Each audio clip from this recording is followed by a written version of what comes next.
Play button.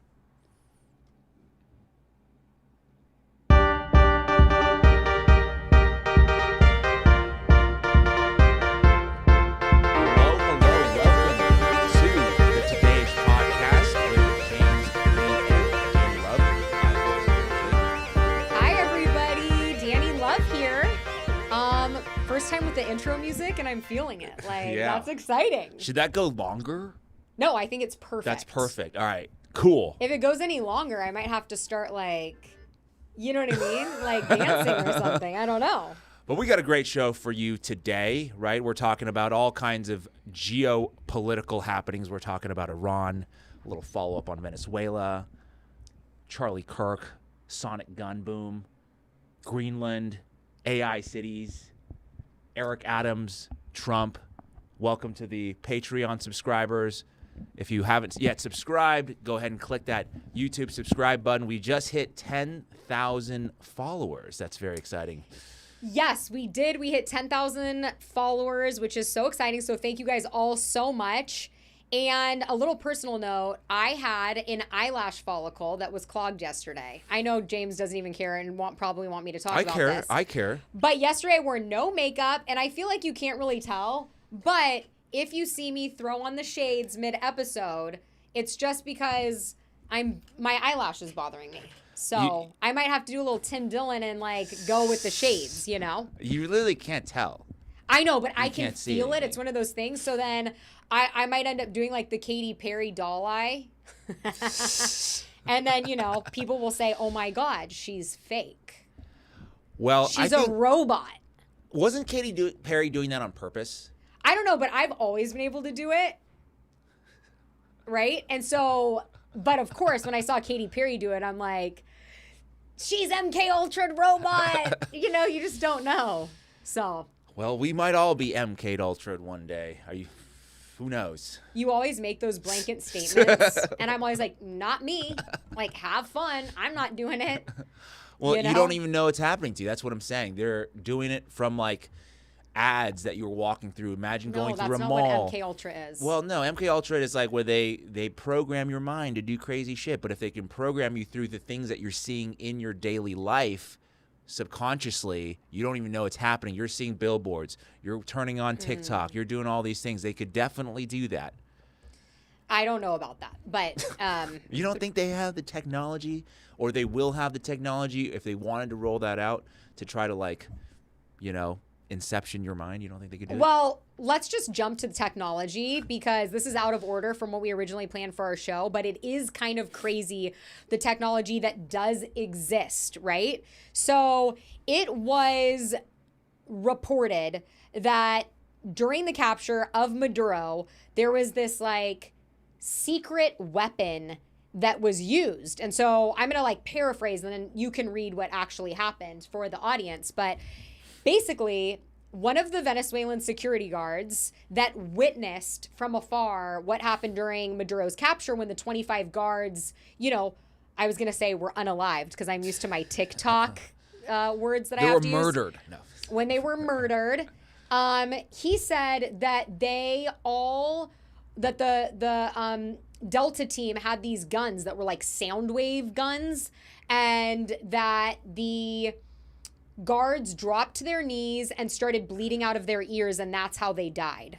And so we're going to get into some of the technology. Do we have an actual confirmation of that? Do we have any video evidence of guards bleeding from their ears? No, you just have the security guard that said this on Venezuelan news, and then it being transcribed. But I'll have you read, this and what it said. But then also we can go into some of the other weapons that we have that are, similar, that have been reported and revealed over the years, like the heart attack gun. There's also the Havana syndrome, which this is widely known stuff. I thought the Havana syndrome was made up. Oh, well, I don't think so. So we'll go over all of it. But I heard it was just crickets. It was cicadas or some shit. Is that true? Do we know? I think that was a CNN interpretation that you probably... Oh, I don't know. When did you look into this last? Many years ago. Yeah. I don't know. But anyway, so this is what's being said. Who is this account here? Who are we citing here? This is off Mike of Netter. Who is that? Just somebody that. No. Well, let me just hover over the account here. Who is this guy? Main proponent for the drive to recall Gavin Newsom, California needs. Okay, I like that message. Okay. Yeah. But it's the same. It was like a copy and paste type thing that people were doing of the transcription. Okay, so he's not actually. Okay, so it's not like anything. So it's basically, this is the translation from the Venezuelan media. Security guard, on the day of operation, we didn't hear anything coming. We were on guard, but suddenly all of our radar systems shut down without any explanation. The next thing we saw, sorry, I was making sure this was on the screen. The next thing we saw were drones, a lot of drones flying over our positions. We didn't know how to react. Interviewer, so what happened next? How was the main attack? Security guard, after those drones appeared, some helicopters arrived, but they were very few. I think barely 8 helicopters. From those helicopters, soldiers came down, but a very small number, which would be the Delta Force. Maybe 20 men, but those men were technologically very advanced. They didn't look like anything we fought against before. Interviewer, and then the battle began? Yes, but it was a massacre. We were hundreds, but we had no chance. They were shooting with such precision and speed. It seemed like each soldier was firing 30 rounds per minute. We couldn't do anything. 300 rounds. 300, what'd I say? 30. Oh, interviewer, and your own weapons, didn't they help? No help at all, because it wasn't just the weapons. At one point, they launched something. I don't know how to describe it. It was like a very intense sound wave. Suddenly, I felt like my head was exploding from the inside. We all started bleeding from the nose. Some were vomiting blood. We fell to the ground, unable to move. And your comrades, did they manage to resist? Security guard, no, not at all. Those 20 men without a single casualty killed hundreds of us, which I think it was actually reported 25. So I don't know. But we had no way to compete with their technology, with their weapons. I swear I've never seen anything like it. We couldn't even stand up after the sonic weapon or whatever it was. Do you want to continue reading this? Sure. I feel like I'm in class. This is great. Interviewer, so do you think the rest of the region should think twice before confronting the Americans? Security card, without a doubt. I'm sending a warning to anyone who thinks they can fight with the United States. They have no idea what they're capable of. After what I saw, I never want to be on the side of that again. They're not to be messed with. Interviewer, and now that Trump has said Mexico's on the list, do you think the situation will change in Latin America? Security guard, definitely. Everyone is talking about this. No one wants to go through what we went through. Now everyone thinks twice. What happened here is going to change a lot of things, not in Venezuela, not just in Venezuela, but throughout the region. So I just have to say a little bit of that sounds like propaganda. Okay, I agree. Right? That's a little bit how it reads. It's like, okay, the Americans have these powerful weapons. Don't cross the Americans. This is obviously a signal. I believe these weapons exist. I feel like we do have these kinds of things. That seems sort of, undeniable at this point. What, that we have secret weapons? That we have secret weapons. And on top of that, from everything that I've been reading recently, because last week, or was it the week before, I can't remember, when we first did the capture and kidnapping of Maduro, I was positing that maybe there was some kind of deal that had been made, that they knew this was coming because Maduro didn't seem all that upset. But it seemed like now they really didn't know it was coming, and it was a very tactical and very efficient, successful operation on the part of the Delta forces. So I wouldn't be surprised if there was some kind of weapon like that being used. Yeah, I mean, the idea that we think as, the public, that we have any idea what type of weapons and advanced technology the United States have is just a naive thought. Even when you talk about, like, aircraft, we know that they've been reverse engineering propulsion systems, which is like the, typical hovering UFO aircraft since the 70s. And so guaranteed we have that type of aircraft as well. And absolutely many different forms of weaponry that I believe could, inflict disease, all sorts of things that we use on our enemies so that it doesn't seem like we, murdered somebody. I'm sure there's many tactics like that.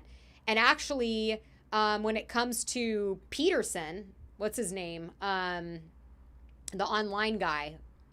The online guy. Yeah, from Canada. Jordan Peterson, you mean? Jordan Peterson. There's a lot of people that believe, because, Canada was trying to silence him and send him to re-education camps, and then all of a sudden he just, fell super ill, and you haven't seen him at all. At all. He's just, and I actually met him. But he's, old, though. Isn't he, super old or something? He's, 58. Okay, it's not super old, but that's not even old, at all. My mom, I think that's pretty old. My mom's turning 60, and I guarantee you she could beat you in tennis. So no way. Yes. No way. 100%. Well, was she a former professional or something? No, but she's a 4.5. I don't know what that means. We'll see. That alone tells me she'd kick your ass. Anyways. Well, I haven't been certified. I'm it's not uncertified. Certified. It's ranked. 4.5 of what? A 4.5. 4.5 they rank you what? I think a 7 is a pro. In tennis. Oh, well, I'm unranked. Yes, clearly. I haven't gone through the certification process, okay? It's you compete in games, and then based on your wins and losses, they move you up in terms of how well you do. I'm doing unregulated games. Called not playing.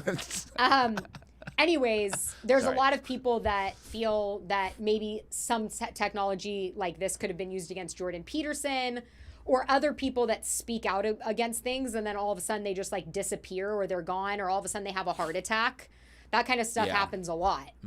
So I don't know. Where is my chat actually? Oh, yeah, you can pull it up through right. Hover over the screen there real quick, and then you go to the one that looks like a comment box here on the right side. On the right here? On the right side, there's a column of icons, the one that looks like a comment box. This one? Yeah. Boom. Hello, everybody.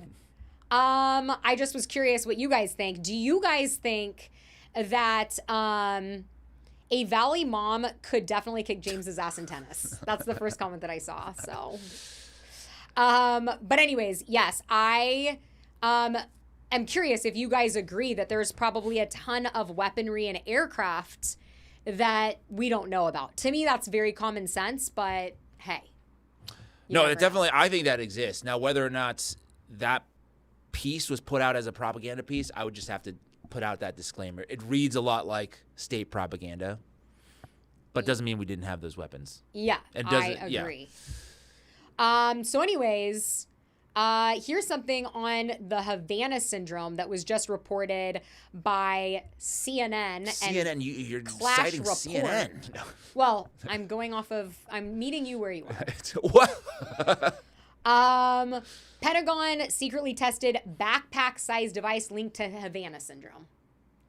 I think the fact that mainstream media, they start to normalize things when they start to talk about it. Havana syndrome was the biggest conspiracy theory. Well, they said, based ago. on my understanding, the Havana syndrome was these diplomats, the American diplomats in Cuba, and they were experiencing these headaches and all this neurological problem when they were there. And it was because, they said it was because of some sonic boom, or they're hearing noises and stuff like that. And then I don't know where I got this information from because I haven't looked deeply into this. Some report came out and said, no, this is just cicadas and crickets or something like that. So I have no idea. Yeah, I think it's funny that you would think it was cicadas. That chirping. So for those of you that aren't familiar with what Havana syndrome is, this is a quick explainer. Havana syndrome is a cluster of unexplained neurological injuries reported by U.S. diplomats, intelligence officers, and troops since 2016. Symptoms include sudden vertigo, severe headaches, nausea, memory loss, balance problems, and signs consistent with brain injury. Some cases look like concussions without any physical impact. For years, the government said foreign attacks were very unlikely, and now they're testing a real device that matches the suspected mechanism. So that's the other side too, sir. They're saying that the Cubans had this technology and were attacking Americans, right? How did the Cubans get this? Well, look, if you want to talk about propaganda, right, it would be great to take a country and say they've done this, but so you are saying that the Havana syndrome might be made up to malign Cuba? No, I don't think it's made up. I think that if Cuba had their hands on it, we've had it for decades before. But how did Cuba get it? Look, they're friends with a lot of different big countries that probably have the same weaponry. Interesting. Well, no, not necessarily, that right? don't- Because we don't know align with Venezuela the didn't United have this. States. Venezuela couldn't defend against the. Well, it's very different to defend with this type of special weaponry if you don't know an attack is coming versus a planned attack. Right? Like through a boardroom wall, you know you're going to hit all of these people. You know, I think there's certain weaponry for certain circumstances probably. Right. Okay, that makes sense. So, but this ties into the whole theory or the theories that have been going around talking about Charlie Kirk, right? well, first, yes, it does. And I want to bring that up. But there's another, A weapon? yes, Another weapon? that I want to go over. Okay, let's see here. What do we got? DARPA has an invisible weapon that cooks you alive, and it's already being used on people who can't prove it. Who can't? What do you mean? It's being used on people who can't prove it. The U.S. military admitted it was too unpredictable for Iraq, yet during the D.C. protests, there were reportedly discussions about domestic use, a moment that showed how fast extreme battlefield technology can move from foreign war zones to civilian streets once it leaves no blood, no proof, and no accountability. That is not ideal. I don't like the sound of that. I don't like the sound of these weapons being used on domestic. No, but it makes sense that we would have something like that in our back pocket in case we wanted to use it. Yeah. Don't you think? So it's like it cooks a human alive. Is there a video down there of how this works? What is the video? I believe so. What is this? They say it's non-lethal, just heat. Let's watch this. Yeah, let's. Should we? Yeah, let's. I haven't watched. You can't Let's take a see look it, at this. hear it, or smell it, but it makes unruly mobs do this. The Defense Department's active denial system, a non-lethal weapon that can be used to control crowds, secure perimeters, and keep pirates at bay. It could be a game changer. This is one of the things that we can shoot first and ask questions later. Normally you can't do that. The military No, you says can the nowadays. active denial system is not radioactive, it's not a microwave, and it's not a laser beam. It's instead a man-sized beam of millimeter waves that can be fired from up to 1,000 meters away that are designed to get the subject, whoever's standing on this X, really, really hot so that they move. Is he being shot right now?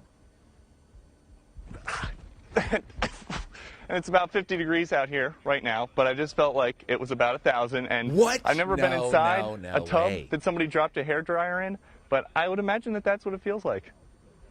After about 1.5 seconds, 1/64th of an inch of my skin was 130 degrees. But as soon as I stepped away, it was over. And the DOD says there aren't any lingering effects. There's no cancer risk. There's no risk to a fetus or That I do not reproductive capability. It's just heat. But the DOD admits this system does have a drawback. We are propagating through the air. We are there. Got though. I'll fix it. Hello. Are we back? Whoa, that was. We got shut down because Hold we were on talking here. about the secret weapons. It seems like okay. So we've gotten that happening. I think we're back, but I feel like that's happened. Is my camera back? Your camera is. It's Hello. back. Hello. Can you guys see me? Yes. Because last time it was. And we're back. I feel like every time we talk about something that's like worthy, like truly of note, something happens to the stream. The last time we talked about it was when Tucker Carlson was. We played that clip where he was talking about the Egyptian planes, and he's like, "Hey, I know from my sources that That's true. that's true that Erica Kirk is being tracked by these Egyptian planes. He doesn't know what it is all about, and then boom, stream goes down." Yeah. I mean, look, I'm a liability, right? It's always the clips I pull that get us shot down. Whoa.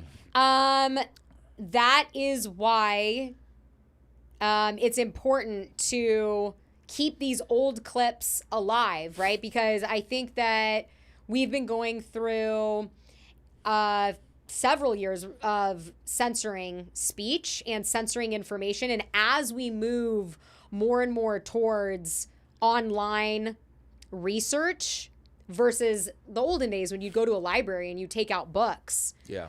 there's a lot of room for them to pull stuff. And then, all of a sudden it's like, oh, well, that actually didn't happen. And so,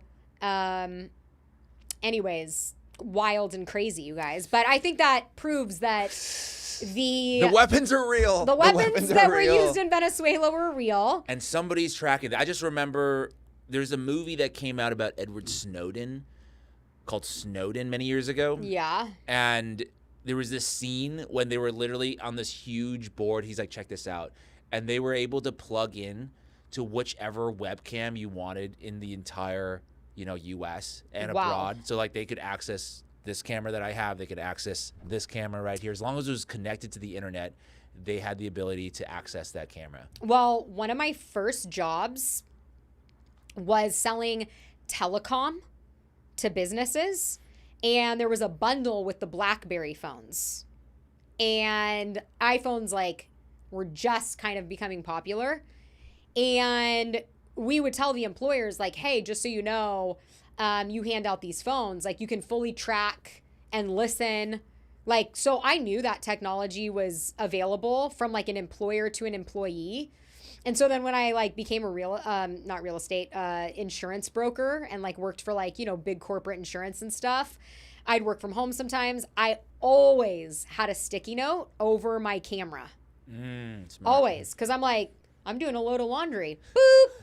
Yeah. Camera covered, That's smart because you don't even know what's on the other, you don't. I've always know believed they can do that. We've talked about this before. We talked about it when we interviewed Matt Kim. I never take my phones into the shower, into the bathroom shower. I'm sure I have I'm moving quick, but in general, because I'm usually I'm pooping. I'm scrolling. Well, a poop and scroll. You never done a poop and scroll? Well, I don't know, but I'm also a girl, so I'm quick and efficient. I don't have time to poop and scroll. I'm in, I'm out. I know. Well, it's not necessarily always about efficiency. I don't want to get it too deep into this situation. I mean, you brought it up.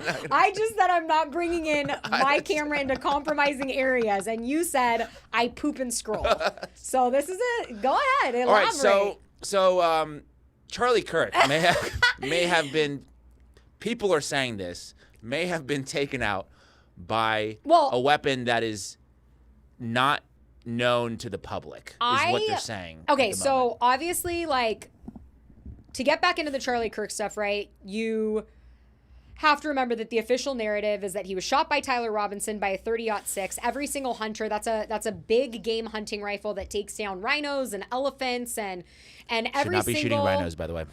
Or any animal, please, but at all. An animal tree-hugging lover. But the 30-06, everybody has said, and we've showed videos multiple times that, these things are not stopped by human bone. They're not even stopped by steel, right? The doctor said, he has a spine of steel. It's not even stopped by actual steel. It punctures through 2 layers plus a wood block. And so Candace Owens a few weeks ago had posted that her video that TPUSA had originally showed her, remember on a FaceTime, that there was no blood that came out of Charlie's other side of his neck. And so I saw a lot of blood in the front. Yes, I mean, it was squirting. Yeah. But this is her little clip. So let's play this and see what she's talking about here. You guys this as well exclusively, a still image of the much longer video I have that was shown to me of Charlie from behind. Okay, this is the video, and you can see no exit. What we have there. That's Charlie's necklace that's hanging. There's no blood on Charlie. There was absolutely no blood on Charlie. Not only did the bullet not go through, it didn't even cause any sort of destruction. And I follow that video until he goes down. There's nothing that we would expect to see from a 30-06. And again, I have a close-up of this. That's his chain. There's no question that what you are seeing there is his chain. And the only blood that I saw was blood in his hand, which was spurting forward, to be clear. Yep. And for clarity, I want to show you guys this as well exclusively. Okay, so what's the takeaway from that? So there's no exit wound confirmed, right? Well, there's a lot of people that have been circulating the microphone theory, right? Yeah, I have a summary of that if you want to just... Sure. Well, it's not on there. I'm just going to read it. Okay. So the summary, these are people, shout out Baron Coleman, Ian Carroll, he's been on this stuff. So what they're saying is that his microphone, the clip-on microphone, I think it was a Rode microphone, had been rigged with some kind of high Rode? voltage What? We're using Rode. Well, I mean, yeah, these could explode if they wanted to. Okay. Hey, man, it's all been compromised. All the electronics have been compromised. Please, go on. BB has already told us it's all compromised. Be careful. The stream's going to shut down again. Anyways, the high voltage electrocution device, or it has been rigged with a high voltage electrocution device, and it was activated in that moment. And there was another thing while they were discussing the technology behind it. This is the stuff that I'm not super familiar with. They were talking about like PETN, these kinds of terminologies. I don't know what this kind of stuff is, but they were connecting it to this factory that makes accurate, I think it's called Accurate Energetic Systems. There's a facility that was in Tennessee that blew up in October. Oh, right. Like days after. About a month after. They say the timing is consistent with them starting to dig and go down the rabbit hole of this electrocution theory. Then all of a sudden, a few days later, this factory blows up. So, I don't know if you were paying attention to this at the time, because I know 2021 was kind of like your year of awakening to a lot of this corruption and stuff. And you were working with Big Pharma, but I was already deep down those rabbit holes. And I don't know if you remember, but there was a situation where it was either Pfizer or Johnson & Johnson. They weren't getting rid of all of their inventory. Like, people stopped taking the boosters and stuff. And like their biggest factory with all of their leftover COVID inventory lit on fire. No, and I did not hear about that. This was during the time, and I was like, oh my God, these fucking crooks, because it was like, oh, they couldn't get rid of it. And so then, of course, just from like a business standpoint, accidental fire, now it's a loss on the balance sheet, and like you're going to recoup your losses, right? And so, through insurance. And so, yeah, it all like burned. It was like their biggest facility that was holding their most inventory, just coincidentally. Because nobody wanted the J&J anymore at that point? I think it might have been Pfizer, to be honest. But either way, they were just backloaded with way too much inventory, and they couldn't get rid of it fast enough. I don't think it was Pfizer. I think I would have heard about it because I was working for... I thought you weren't allowed to say that, so I wasn't saying that. And I was working directly with all of the different manufacturing sites, so I feel like I would have heard if one of them exploded. So yeah, I'm not sure. I'll have to check which one, but it was one of the major three, and it was maybe you guys remember in the comments, but it was either Johnson & Johnson or Pfizer. And anyways, it was same situation. It's reminiscent of what you're talking about from Coleman, and the fact that, all of a sudden this factory just burns. And we see that a lot. We do see, it's dangerous. It's explosive devices. Actually, it's not necessarily all the explosive devices, so it's really hard to explain exactly what happened. And it seemed like there was no follow-up investigation as to what happened. And at this point, I'm like eagerly awaiting, trial. I want to see some more evidence. Like, what's going on here, guys, with the evidence? Because we are not getting any more from the FBI. I don't know what's going on. Because at this point, I haven't done a Kirk video in a little bit. I've done a lot of Erica Kirk, not Charlie investigation. Like, there's a lot in Erica Kirk. But I feel like we should demand more evidence. Like, we just need more shit. What is this? I feel like the trial might be anticlimactic, just like the Luigi Mangione case, and people are going to lose interest, and there's going to be another, Greenland, Cuba, something, and that's how it's going to kind of go. I mean, even since the new year, the Charlie Kirk stuff has died down incredibly. So has the Candace Owens show. I'm still very interested in it, but I just think that might be what they're banking on, and I definitely don't think that like we're gonna get some like major breakthrough from the FBI. I think it's gonna be citizen journalists continuing to chip away if there's anything major that breaks through of this situation. Yeah. I'm not saying the FBI. I'm not relying, but I do want to see, like, for example, I would love if somebody were to leak full footage of the cameras at UVU. Right? Somebody has access to that. Well, even if it's like an anonymous. Right. That's what I'm saying. Somebody should leak that if they can, to have all of the, hour or 2 hours beforehand. Because then you could see what they're insinuating. They're saying Tyler Robinson went to the roof. He did like a scan and this and that. It's like, did that really happen? We should have the footage. Yeah, and I think that, when we look over these different weapons, right, what's being reported in Venezuela, whether you believe that state propaganda or not, the Havana syndrome stuff coming out, people I didn't pull this clip up, but there's like the heart attack gun that was confirmed years ago, that you can, shoot this gun through a wall at someone and it'll cause them to have a heart attack. I think it's like electromagnetic, whatever it may be. This heat stuff, we really just don't know the capabilities that are out there that intelligence are using. And I'm not even just saying the CIA. It could be multiple intelligence, right? MI5 or MI6, Mossad, who knows? But I guarantee you multiple countries have this. China probably has it. Russia probably has it, right? They probably all have a lot of this stuff. Maybe the United States has more advanced. Either way, it's out there. Or we're just using it more often. We're out there using this shit. I mean, I don't know. I think that who knows? But either way, when you look at Charlie Kirk, I think that the plan was, right, have this kid go on the roof with this rifle, maybe shoot a bullet in the air. I don't know, but I don't believe that bullet killed Charlie Kirk. And so it's raised a lot of questions. What did? And so when you look at these types of weapons that we do have confirmation of, it raises the question, what other weaponry is out there that we don't have confirmation of, and what can it do? It doesn't seem far-fetched to think that a microphone or something else, maybe even a laser, people have said, some sort of a device could puncture a specific artery on somebody's neck and not bust through the back, where we're seeing this like spurting of blood, right? Like a lot of people have brought up a laser theory before. I think that is something that should be investigated, and like a direct energy weapon basically. And we basically just have no idea. And that's why, they created this distraction with the Tyler Robinson stuff. So I'm not saying Tyler Robinson wasn't involved. He could have been, but I don't think that his gun killed Charlie Kirk.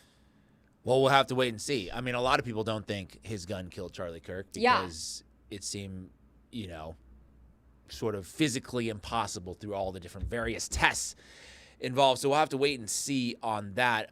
The one I do have a question on the electrocution thing, because the neck did have a hole and a lot of blood was coming out of the front of the neck. So I'm not really sure what that was about. Well, did Coleman say that that type of electrocution can cause a specific artery to... So what I saw from the explanation is that there was some kind of shrapnel, like of the microphone exploding. One piece went up and like lodged into the neck. That's the explanation that they have. I don't know if that's, I haven't seen like too much evidence. That's like a theory that's been presented to explain away the... To me, when I look at it, and this is just my opinion, I have no evidence, it was a very specific artery that was hit, right? Where if you get somebody in that artery, they're going to die, like pretty instantaneously. And so I think this was a cold, calculated, strategic shot. And I think, it's probable that some sort of weaponry that we are not familiar with was used. The idea that shrapnel did it from, I'd have to watch that whole entire explanation. Obviously, the fact that the factory burned down a month later, to me, adds to the fact that might have had something to do with it. But it seemed that seems like that would be very lucky, right? That the shrapnel hit the exact spot versus a weapon that was specifically aimed to take out that artery. Yeah, we'll have to see. I'm going to have to do some more digging into that factory, because that's the part I haven't looked into is, did they have an explanation for what happened there? It was just, a horrible loss. And because the articles that I read, because I have one in here from the BBC. I don't think we need to pull it up, but it's basically going through like the different victims, very sad and tragic, their faces. But we don't seem to have information on the cause of the blast. This is just like, wow, what a sad, tragic event here. 16 people killed. Yeah. But no information as to what caused this blast. And I don't think this is the first time one of these places have mysteriously exploded. And well, I just said the pharmaceutical. Yeah. Well, that one I'm going to look into. Yeah. and it didn't just happen with COVID. That's just an example that was burned in my head, but it's happened with pharmaceutical companies when they're being sued for certain products that, all of a sudden are causing all this harm. It's like, all of their inventory's gone, coincidentally. Well, the other way they were doing it, it, how they're making it, and then that can't be investigated if it's gone, right? It's gone. Well, it's a lot of sketchy stuff. The pharma stuff, I know from just being inside there, they were trying all kinds of ways to get rid of the inventory. I didn't hear about an explosive plan. I heard about certain people going on television talking about boosters and this and that, which I don't think is effective. You have to take like 7 boosters for some. I don't think it's that effective. I don't want to get into a pharmaceutical thing and get taken down here for that reason. But I mean, I'm a pureblood. Just for that vaccine, or you tend no vax? Are you unvaxxed entirely? Or No, just I COVID? grew up with, my mom, doing all of the scheduled, So what kind of schedule would you lay out? What do you mean? For example, which vaccines? I don't know. This is off topic now, but I'm just curious of which ones are good and not good. I think that everybody needs to do their own research and make that decision for themselves and their families. That sounds reasonable. Yeah, I'm not going to claim to be a doctor and, physician. But obviously when you look at certain things like tetanus, for example, and knowing that you can get that within a 48 to 72 hour time period if you were, infected by the tetanus bacteria.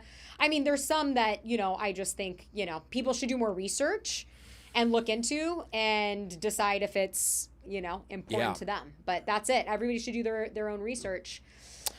Speaking of which, what is going on in Iran? It's a great question. What is, because we don't really know, okay, just for the fact, I've been seeing a lot of propaganda out there, okay, on both sides of the issue. Yeah. I've seen old videos posted of people saying that there's, Iranian people in the streets that are pro the current regime. I've seen... What? Yeah. You haven't seen those propaganda videos? No, I have not. Right. There's people posting videos of, large gatherings saying that this is a pro Iran protest happening, and it was on X, so it was just dude, this video is from 5 years ago, whatever it is. And there's also I've seen conflation. Well, but maybe before we dive into all of that, is what's going on with Iran. From what I understand, what's happening is that there are protests against the Islamic regime, and there have been a lot of people killed. We don't know the actual number. And this is why we are thinking about getting involved. Trump's saying that we should get involved if there are protesters getting killed, right? That's from my understanding. So I think it's 20-something days that the people of Iran have been protesting against the Islamic regime. And, you've always said that you feel like if a country wants to get rid of its leaders, right, it should be doing that on their own, right? There shouldn't be involvement. And so that's literally what's been happening, is the people have been rising up. And I haven't been watching really the coverage of this. My sister-in-law is from Iran. She immigrated here 10 years ago, got her citizenship, but her whole family is still in Iran. And they come to the United States and visit for 3 months out of the year, twice a year. So I know these Iranian people, and they live in Tehran, very close to the capital. And from what I'm hearing, I haven't heard of anybody. Look, all I'm hearing is that those people do not like the regime. Nobody does, right? And so they've been wanting to get out from underneath this leadership for decades, right? You've seen the pictures of Iran before Khamenei. I know I'm saying that wrong, but it's something like that. The Supreme Leader. Khamenei. I think. Ayatollah Khamenei. Anyways. Khamenei, it's something like that. You've seen the pictures before he became the regime leader, of women, wearing mini skirts and cute 70s outfits, and, they were liberated and they were free, and it looked like the United States in the 70s. That was under the Shah, and the Shah was a brutal dictator, but it was friendly to the West. I'm not going to gloss over that fact that it was also a brutal dictatorship. Many people were killed under that regime as well, probably different groups of people than maybe that But when they're you talk about now. women's rights, it was Well, I don't care about women. I'm just kidding. so, I'm kidding. you know, that was a very different time for them. And so, from what I heard is that, they don't want to get involved, right? Because there's been many protests and they just haven't been big enough to overthrow the regime.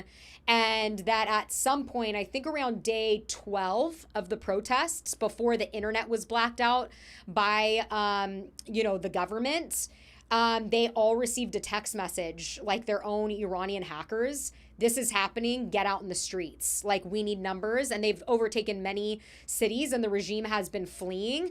And then recently, there has been a last-ditch effort by the regime to hold on to power, where they sent out some of their troops and have now been mass killing people. And it's been really, really horrible and sad. But now it looks like the United States is going to get involved to try and help liberate the people of Iran. And I know you're going to say, oh, that's propaganda. But from what I'm hearing from the people that I actually know in Tehran, they would very much appreciate that help. I don't know what happens after here, right? If they're going to get a, U.S. plant leader or what, but the people do not like the current leadership. And that's like an overwhelming majority of the people that are living in Iran. Yeah. And I'm going to say something maybe going to be a little bit insensitive, but from my position, that's like your problem. And I should have a right as an American to say, if you want to uprise, you uprise, but I don't want my tax dollars going to that. I would like my tax dollars to go do other things. And best of luck to you guys. I know it sucks. It seems like some people are voicing that, we need your help kind of thing, but I'm under no obligation to help you. Mm-hmm. Right? That's just my position, is that if you guys want to uprise, I should have the right to say, I oppose that. So then if the United States said that they were going to go help Gaza, for example, then where would you stand on that? Well, to help Gaza in what way? We're going to bomb Israel? Or what do you mean? No, like, we're going to stop funding Israel so that they have, less capabilities. I have no problems. I mean, that's what I'm saying. Is like, I would like to divert funding. Or that we're going to send in troops to help save the people. I don't agree with sending troops anywhere, to be honest with you. So you'd be against that if it was Gaza or Iran. Right. I'm for, like, if you guys are talking about humanitarian missions, I am more open to those kinds of things. How is this not a humanitarian issue when... Because you're going to send in and you're going to drop a couple bombs. Because they're already saying that it's going to be like airstrikes and things like that. Speaking of that, last night you and I got on the phone to talk about this show, and you're like, oh, they're going to bomb Iran. It's going to happen tonight. Maybe you have that exact... I have the Poly Market one. It was everywhere. I thought that was yours. The odds. Yeah, but it was better. It was showing, somebody bet, you were telling me, oh my gosh, they're going to bomb Iran tonight. We're going to have a show, tomorrow where Iran was bombed. And because somebody had opened up an account and they bet $163,000 that on January 14th, Iran was going to be bombed. And I said, because I think more than you, I follow the predictive betting app markets and like the whales and the anonymous accounts more for my own financial gain to point me into where I want to put my money, because I feel like it is an indicator of what's going to boom. It's kind of like following Nancy Pelosi stock trading. It's like that version today.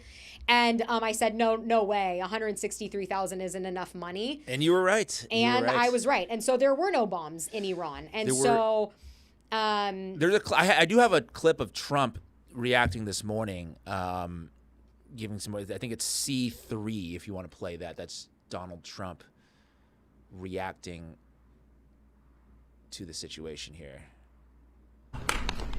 Been notified and pretty strongly, but we'll find out what that all means. But we've been told that the killing in Iran is stopping. It's stopping. And there's no plan for executions or executions. So I've been told that on good authority. We'll find out about it. I'm sure if it happens, we'll all be very upset, including you will be very upset. But that's just gotten to me, some information. So that was from this morning. And I don't even know what he's saying. That's like a lot of nonsense. Been notified so he's saying that they're pretty strongly. Right there, that's the headline. If you go scroll up a little bit. there's no plan for executions of the protesters right now from the current government. Yeah, I think that there's like some inside stuff going on, and I'm not a Bill Ackman fan, but he did post this last night, and I do think that there's other people that posted this. This is just the first one that I found, but there's, a lot of people tracking the air traffic, and, China, Iran's ally, was sending planes. And so there's a lot of people that believe that maybe another deal was made similar to like Maduro, which I still think that it's very possible that Maduro doesn't really care about the security guards that died as long as him and his wife were kind of like saved. And now like but some of the, drug charges have already been dropped or lowered. And, I think, if he knows the United States is, going to do something no matter what, he's going to think for himself. That's the type of leader that he was anyways. And Khamenei, or however you say that, I need to figure it out. But for now, I'm just going to call him Meme. I believe that, there could have been some sort of a deal made as well. And that Bill Ackman could be right about this. What is Bill? I mean, he's very rarely right. So what is he saying He here? said it's possible that Donald Trump made a deal to let Meme and son leave Iran. This would explain why President Trump has stated that the killing has stopped and why he is holding off an attack for now. The skies could not be reopened above Iran without total certainty that there would be no attack. The pause would, of course, allow Meme to seek safe passage to Moscow. To be clear, this is total speculation, but it was just based off of how the airspace opened very quickly after, that Poly Market's like, and everybody's like, there's the strikes of happening in Iran tonight are happening. Then all of a sudden it was like 5 minutes after that, it's like airspace is opened, which that would not be the case if bombs were about to happen, right? So anyways, it's very possible that deals are being made. Well, I hope that deals are, I hope they're opening diplomatic channels, right? Because what I always advocate for is diplomacy over, just airstrikes, dropping bombs, this and that. So I hope there's something going on. My issue with this whole thing is it seems like the choice that the Iranian people seem to have in terms of foreign help is either you choose a regime that, you have the current regime, which is obviously awful for a lot of people, or you choose like a pro-Israel, regime, pro-U.S., pro-Israel regime. We can install that for you. There's no third option to say, maybe you guys want to pick your own leader. Maybe you want to forge your own path of whatever you see for your country and your culture and what you want to do with your natural resources. That doesn't seem to be on the table, is what I'm saying. Yeah, I think that right now with what's going on in the world, I think we're in a very transitional phase. Like when we go back and we look at history books and what's, going to transpire between, let's just say post-COVID and the next 10, 20 years.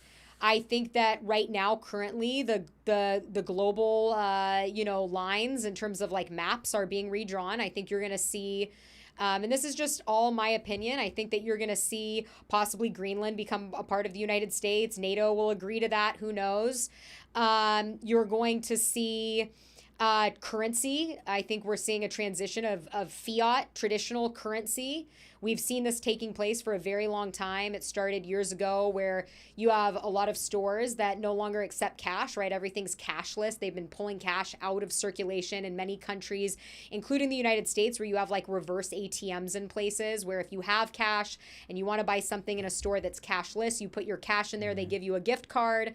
So cash has been being pulled out of circulation for a while in many different countries and in many different fiat currencies.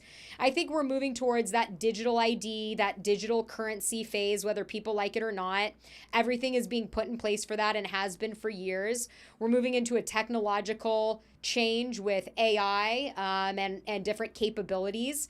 And so I think that a lot of people looking at what's going on in Venezuela and Iran, to their credit, are basing it off of the last 100 years of what the United States has typically done. And they're saying, oh my God, we captured Maduro. Now there's going to be a regime change. The United States is going to fuck this up. They're going to go to shit.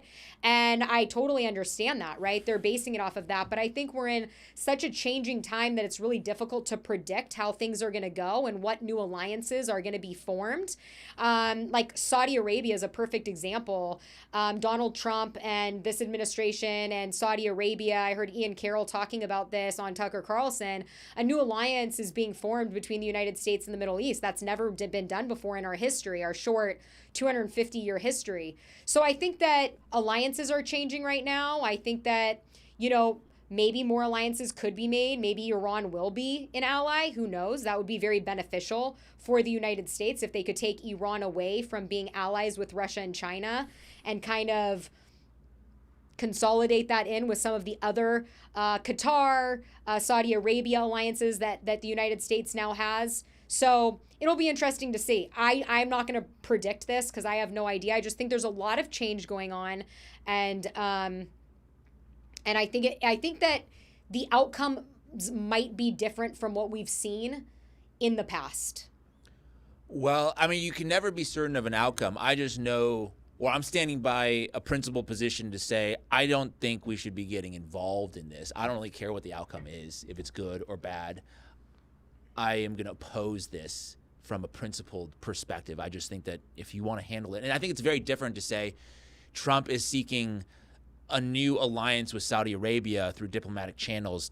I think that's very different than going in and overthrowing a regime in Iran and then establishing a better relationship with that new regime. I think that's very, very different. And you never know. I mean, if it's for the people are going to suffer either way.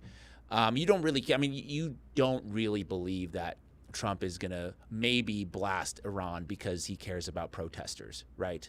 Like the lives of protesters, I don't think are that important in terms of our cultural perspective, right? The people in Iran that are going out here and protesting, they're aware of the consequences and they're willing to risk their lives for a better future for their kids. I've talked to a friend that's from Iran.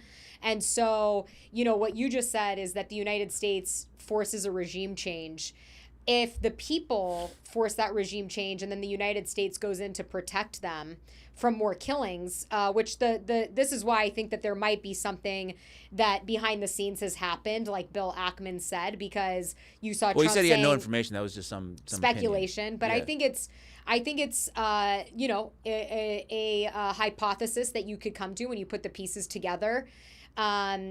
That a deal may have been made when you look at the airspace reopening and the killing stopping after, reports I think were like 12,000 civilians that were protesting were killed. So I agree. I don't want to get involved. But of course, if I could have a crystal ball that told me what the future held, that said if the United States got involved to help them, finish off this regime and then they're going to have peace and prosperity, of course I would be for that, right? Because that would feel like a humanitarian act, but we can't know the future. And so, and we don't have a say in what's happening. So this is what's happening so far. We didn't drop a bomb on Iran last night like everybody expected. And that is kind of from the old playbook of what we would have done 20 years ago. So I just think it'll be interesting to see what happens moving forward. Yeah, that's good. I woke up this morning, I'm like, cool, we didn't just, bomb Iran. Maybe that's good. Good restraint shown. Seems like, there's diplomatic channels open, right? I think I heard Pakistan or something. There's some weird going on where they're delivering messages through other countries to get to Trump to say we're stopping the killing. I think the protests. Pigeon messengers. So I don't trust any information that's coming out of Iran at the moment because we just don't know. I think CBS is throwing out massive numbers. You mean from mainstream media? Because I 100% trust my family members. They have their perspective of what they feel towards the regime. What I'm talking about is CBS reporting that there's 15,000, 18,000 people killed. And they're basing it off of some random source that we don't even know who that is versus other media outlets are saying maybe there's 1,000 people killed. It's still horrible, a lot of people killed. And then there's the Israeli media from the Jerusalem Post saying that the Mossad is involved. He's like, we're with you in the streets. I'm like, are you guys really announcing this to the public on a news article? Yeah. Just openly saying that you have Israeli agents among the protesters and that we're with you? Shouldn't you keep that a little bit more covert? So I think there's a lot of differing things happening there. For sure. That, I'm more of let's let them work it out. I just think that in any of these countries that have a brutal dictator, quote unquote, we just have to let them work it out because it seems like the pattern over and over again is that we are cool with brutal dictators, and the only ones we overthrow are the ones that like Israel doesn't like, then we go overthrow them, or they have a nuke, so we can't do anything about it, right? So, for example, North Korea. The only reason why we haven't done anything about North Korea is because they have nukes, so they have a strong deterrent. Iran, unfortunately, they don't have a nuke, so they don't have this kind of deterrence. So like any country, or like Pakistan, all these countries that are nuked up, like we just, all right, I guess that's that, right? That is a real deterrent. And I just heard earlier today, I don't know if I have this in here, but apparently Israel has been allegedly testing in their nuclear facilities. There's been reports of that this morning. So something is going on there. I just don't trust what's happening. I don't trust, that they're telling the truth. I don't trust our alliance with some of these other Western powers in the Middle East. I just think that they're steering us in the wrong direction. Like almost every war we've thought is because something is involved. It's like all this is like to increase Israel's stature in the Middle East. I get why they would want us to do it. I just don't think we should get involved. And the same with Iran is like you have all these people that have moved from Iran to the United States, right? And they're now lobbying our government to go help them in their own country. I'm like, no. I don't want that. I want our government to help the people of the United States. You guys deal with that on your own. I'm sorry. The United States government has a lot of problems domestically. We're seeing like riots in our streets, right? Whether you agree with the rioting or not, right? But it's happening in our streets. I think we should focus on that. And all they need to do is use that gun. Well, yeah. Why? I mean, that gun would be sort of clean the streets. Beep.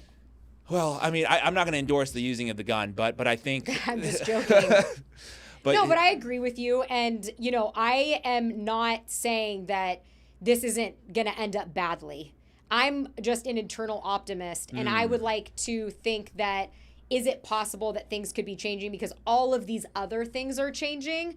Possibly. I'm just saying possibly, right? Because like somebody commented this and I agree with you, right? Dani, quote, I know we have a bad history with the regime change, but it's totally different this time, guys. I'm not saying that, right? I'm not saying that. I'm just giving a different perspective that, back in March or April, when we bombed Iran's, supposed, nuke facilities or whatever, everybody said this was World War II. Right? Remember? And that we were starting that. And everybody said it. Tucker Carlson said it. People that campaigned with Trump said it. It didn't happen. Right? Everybody said that by now, what was going on with Venezuela, there would be a regime change. The same regime is in place still in Venezuela. Now, I don't know what's going to happen down the line. I'm just saying there's been a lot of people lately with these things that are taking place saying there's no way Greenland's going to sell to the United States. I don't know. Right? I'm just saying that flip side, perspective to just say like, we don't know. I'm not saying I disagree with you that I would like the United States to spend money on the United States people. I 100% am, with you on that. But if it's going to happen, I would just hope it's happening to better the lives of humans that are living there, and especially women. That's all my whole point is. Well, then if that's the case, why wouldn't we have we have sanctions on Iran that's like crippling their economy right now. And I think Mike Pompeo, if you want to play that clip, it's F3, right? This is an old interview, but he's talking about Iran and why they're struggling economically. So let's hear out our State Department. He's lost a lot of weight since then, by the way. So. Ozempic. It does look like Ozempic. Ozempic. Are we getting shut down again? Who knows? They don't want this clip played. We might need to refresh the top there. But yeah, let's see. There we go. Applying a lot of pressure to Iran, withdrawing from the nuclear deal last year, also reimposing sanctions. Have you seen any sign that this pressure is pushing Iran to renegotiate with the U.S.? Things are much worse for the Iranian people, and we're convinced that will lead the Iranian people to rise up and change the behavior of the regime.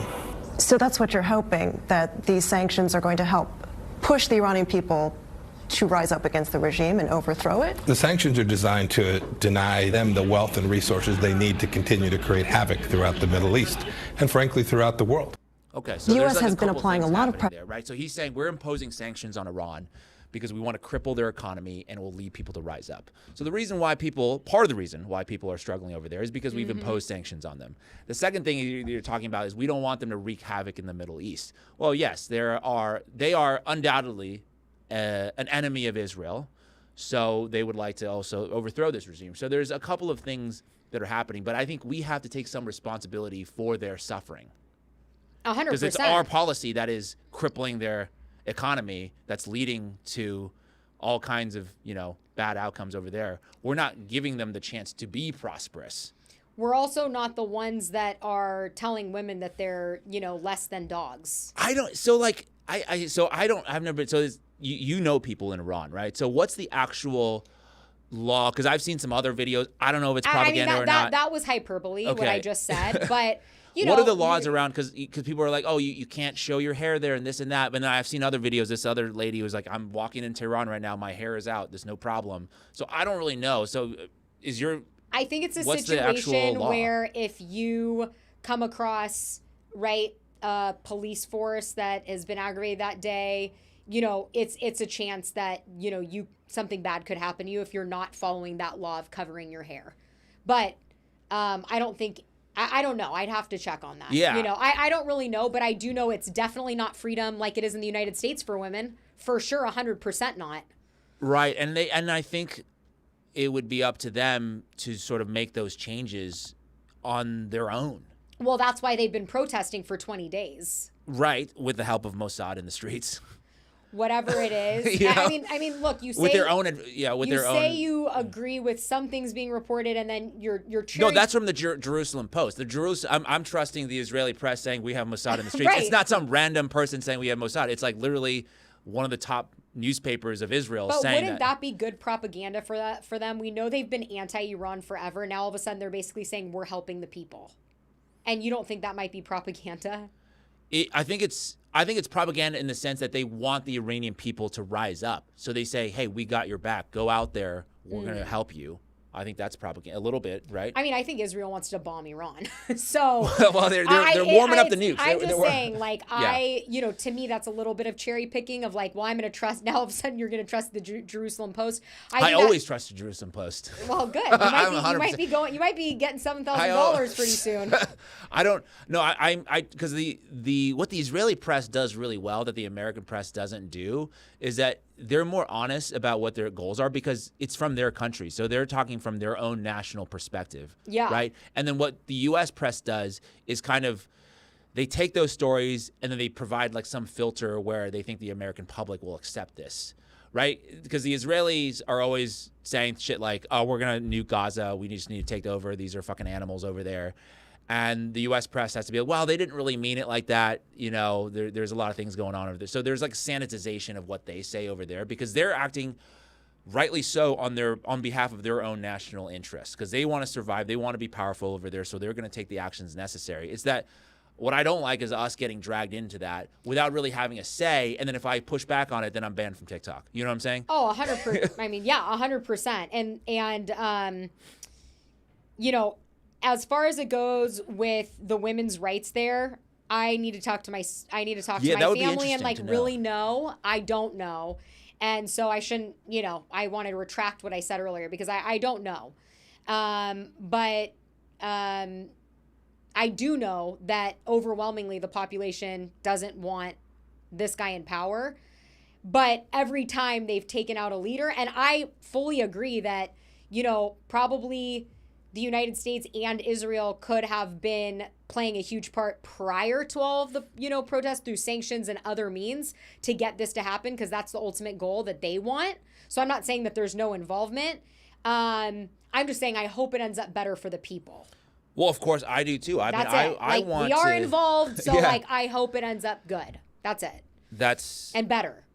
And I think if countries are given the chance to do their own thing, it will end up better because naturally the people who live there will want the best for their country. Yeah. And they will support and they're going to be incentivized to better that. But then what happens is usually the foreign governments get involved and they install some dictator who's not all the way there on these issues. They're not actually representing the people of Iran. They're representing Western interests, right? They had democratic elections in Iran until we went over there and toppled their, Yeah, exactly. So it's like, what are we talking about? And I think a lot of people, what I don't like is it's the same with like the October 7th crowd is like, okay, history started right there. Boom. And I'm like, well, what about the 75 years before that? And this is the same thing where it's like, yes, the Iranian regime right now, I wouldn't want to live under that regime. Okay, let's just That's be all honest. I'm saying. That I wouldn't want to live there. But the thing is, can we talk a little bit about, like, in your story, like, you have to say, well, what led to this regime? Well, it's because we toppled their Yes. democratically elected leader in 1953 who 100%. wanted to nationalize their oil, got rid of him. 100%.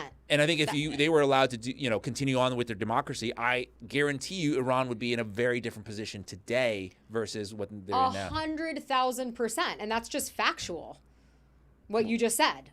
Right. Right, but I think that's the nuance, the context that's lost in a lot of the, well, like Barry Weiss is not going to bring that up on CBS News. You brought up October 7th. I had been covering the protests in the street because Benjamin Netanyahu was trying to take away their congressional powers and change, right, their current government. And all of a sudden, it was like these two things were happening at the same time. And Israel really wasn't on my radar except for all these protests because there was hundreds of thousands of people in the street against Bibi. And so I was looking into it and I did a story on this, and this was 23, I think. Yeah. So I had just started getting online. I was just starting to look into all of this stuff, and I reported that. And then I was also reporting because I was really big on stopping sending money to Ukraine. I'm like, this is bullshit. This isn't going anywhere, right? The United States kind of provoked this whole thing.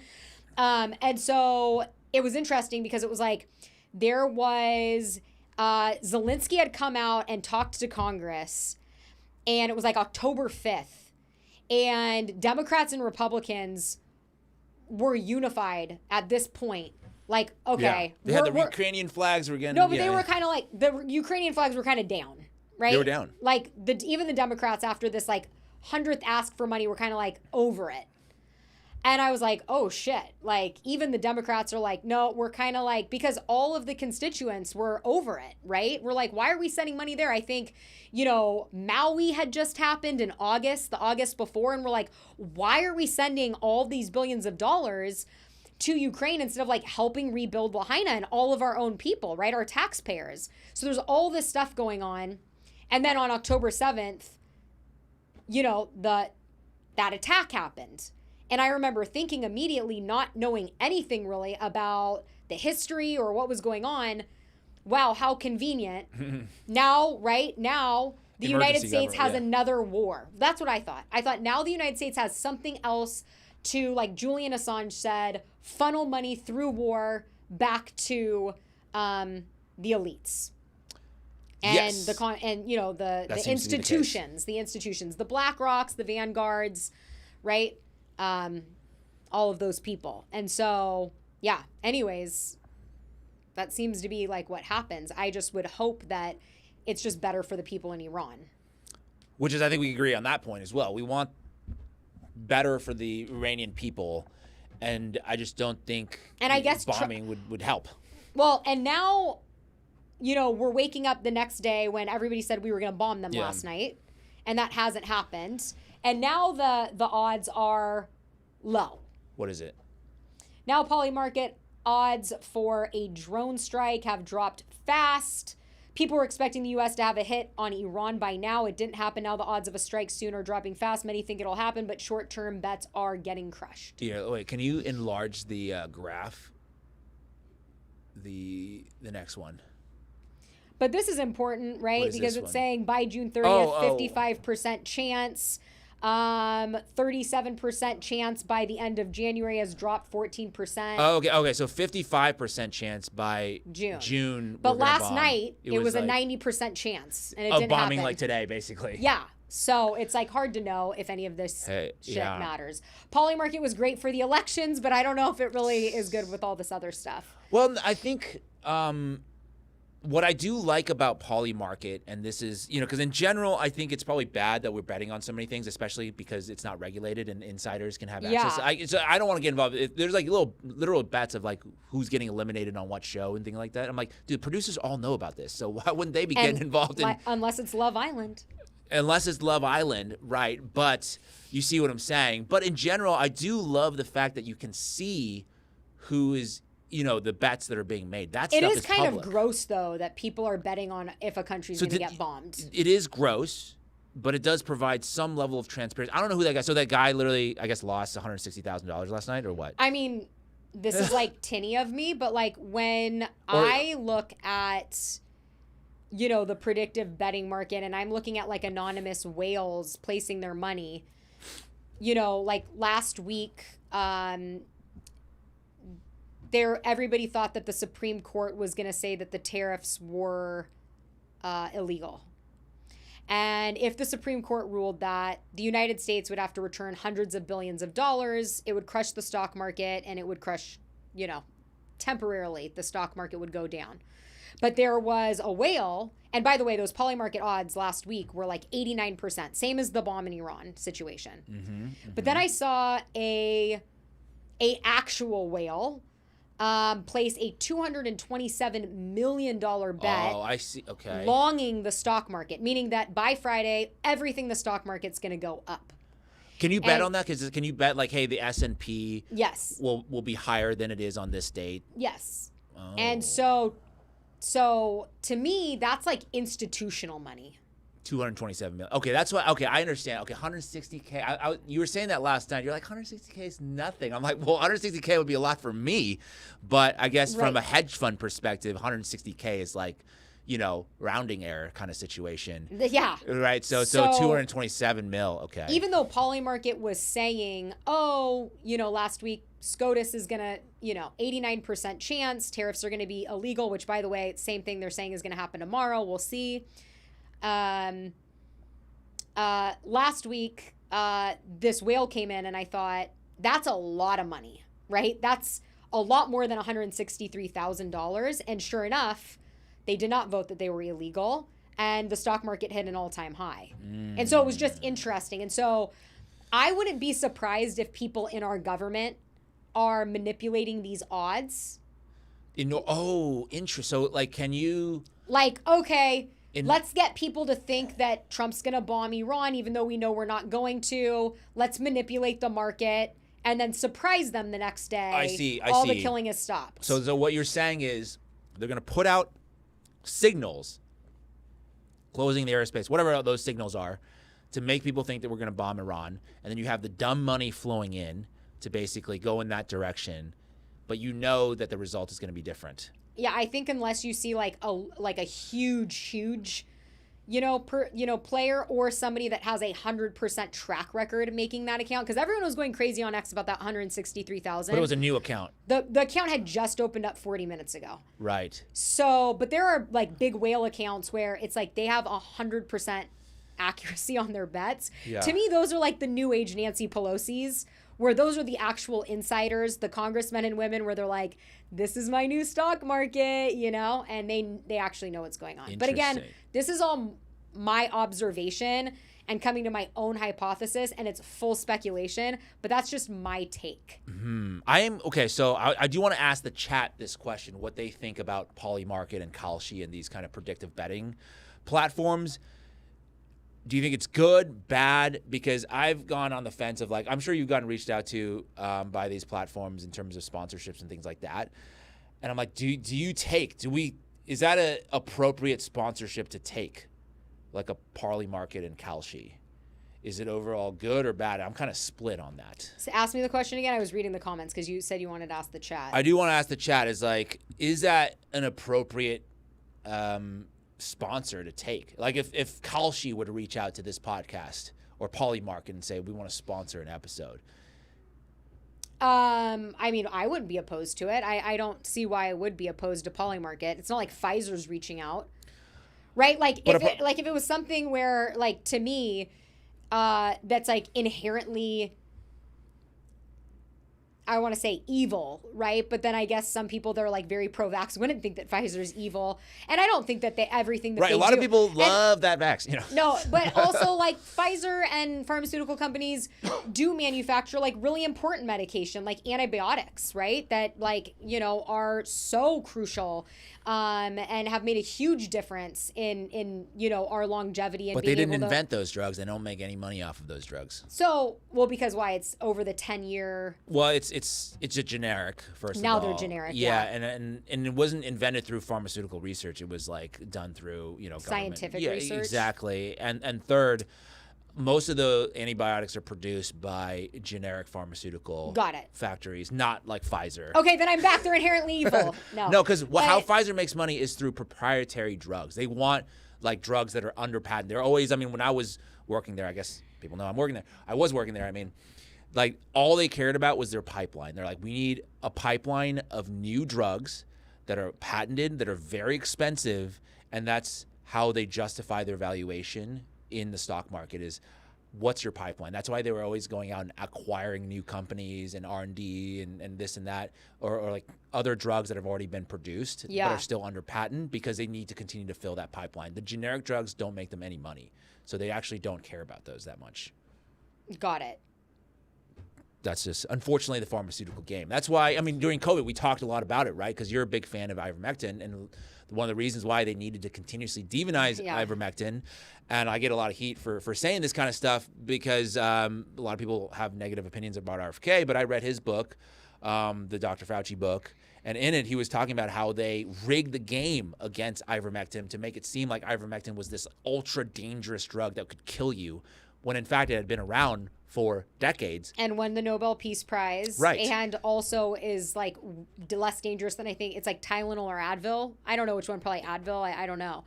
But exactly, that's what I'm saying is they purposely don't want people to take the generic drugs. They want to funnel people towards their drugs that are under patent. Yeah, so I mean, to me, like Polymarket is not in the same category as Pfizer. So you know, I don't know, but all right, most of the chat is saying that it is evil. Gambling is degenerate behavior. I hope you guys are above that. All money isn't good money. Gambling is making money from no productivity, which is rigged and is a drain on society. Money is another control tool, which, I mean, it is the control tool, I feel like, one of the big ones. Yeah. So it seems like mostly everybody is against that, which I think is fair, that to say, like, I don't think society is getting better with Polymarket and Kalshi. I don't think they're adding anything necessarily, but all this stuff was already in existence. Like, you know, the stock market and all these gambling tools have already been in existence. And I do think that it does provide a layer of transparency that doesn't exist, because we can see these bets that are being made. If they took that away, I would say this is 100% net negative. Now it's just more like, yes, bad for society, but maybe good to get some insight as to like what the whales are doing, right? If you're seeing a $225 million bet, it's good to see that in the open. Well, it just gives you a different perspective when you're like reading a bunch of information and doing a bunch of research to try to figure out what might happen in the future, right? Because nobody can predict the future. Yeah. But when you have something like that, then you go, oh, this is an indicator. Right. Right? And it's a strong indicator. And I guess that, the difference. So I'm not a betting person. Like, I know people are addicted to gambling and betting and stuff. I've never made a bet on Polymarket or Kalshi. So for me, I look at it just in like a research way and use it as an indicator. Yeah. And I guess the whole difference with using it as an indicator versus taking a sponsorship for it would be, the whole point of a sponsorship is that they want people to use these apps. They want people to put money in it, which I don't support. I don't think anybody should be putting money in these apps, because I think it's just dumb money, because people who know, and they will, like we talked about, they'll game the system. It's the exact same thing. It's like I've said before on past episodes, it is the new insider trading, because the Stock Act of 2012 required that our elected officials report where they invest their money within like a 30 or 60 day time period. Kalshi and Polymarket have a loophole now where, because it's a predictive betting app, they don't have to disclose their bets. And so I do think that this is the new avenue for people in Washington and around the world to make extra money off of their insider information. 100%. So it's, I don't think we'll But I think Polymarket was very interesting during the election. No, I think that's different. I mean, Because- finding it interesting is different than like. Well, I you found know, it interesting in the making money sense off of it. that it was the most accurate polling tool, right? If you compared it to any other polls that mainstream media was doing, Rasmussen, any of these polls, Polymarket was correct. And Polymarket predicted Trump's winning the popular vote days before that was even a consideration. I mean, for a while there, people in the mainstream media were saying that Iowa was going to flip to Kamala. Yeah. They were just grossly incorrect. And Polymarket was a much more accurate predictor. So in that regard, I do like the information. So yeah, I mean, I think polls a lot of times are used to manipulate the public perception. And this is of things. polls with money. And now this is polls with money, which they could still use, like we saw with the Iran situation, to manipulate public opinion. But it's going to cost you. It's going to cost them money because I mean, all Polymarket is just calculating the amount of money that's put into one side, the amount of money that's put in the other side, and then, you know. And to doing be some fair, kind of we don't equation. know who that $163,000 bet is. All eyes are on Polymarket tracking these things now. But that could have just been some rich person that's looking at the airspace closed, looking at the history Right. of what's gone on and the way that the United States acts. That's what I was, kind of trying to get out earlier is like, I don't know. Look, ultimately, I would recommend against betting on Polymarket because a lot of time I've seen them I've never also done it. negate bets that are obviously true. They'll find some kind of loophole to not pay you out. Yeah. There's like differing things that I've seen that they're refusing to pay people. Same with the sports betting sites as well. They find weird ways to get out of bets. Like this guy won like a 10-leg parlay, but some technicality like, oh no, sorry, no go. So I heard that, that Maduro bet that was made, and it actually wasn't a large amount of money, but it was $30,000 that they bet that Maduro was going to be captured on that day, and he won $400,000. I need to look this up. I have not confirmed this, but I heard that they tracked down the insider. Okay. And that they're like Was Bill Ackman? No. getting fucked. What do you mean? Like, I don't know if he's arrested and Really? yeah, I need to look it up. Yeah, but don't get involved with this stuff, guys. Just, I wouldn't. I have placed, I did that one bet on Kalshi to hedge against my Mamdani bet against you yes. for like $20. Yes. But I would not be putting in real money into these apps. I just think that there's most of the cases, unless you're like a producer for, Survivor and you know who won Survivor, I would very much recommend against betting, on these apps. Yeah. Unless you have insider information. I think it's just a bunch of insiders trading around and then you have the dumb money. You don't ever want to be the dumb money. No. Okay. I will never give financial, advice. All right, so but this kind of ties into a little bit of the Iran stuff because it's about the Donroe Doctrine, which you've now coined, which I used on Sam Tripoli's show last night. Did not give you credit. I'm sorry. I never get credit. I'm like some are calling it the Donroe Doctrine. Some. Okay. Some people. My co-host. But you're saying, and I actually have seen this from multiple people now, people talking about how there is a much bigger plan here in Greenland on top of like this national Some security. people, are you going to do it again on our own show? No, I'm saying I heard it from me. I heard it from No. I say I heard it from you, but I'm also seeing other people make videos about it. Maybe they heard it. Maybe they watched your video and then sort of just did another version of your video. Happened before. But basically, what I think the real reason that the United States wants Greenland is I think that it has to do with paying back the billionaire supporters, the tech billionaire supporters of Trump and JD Vance, and also creating a AI hub, right? There is this race going on. Who is going, and we actually have an episode that's going to be coming out, I think, February 5th, around there.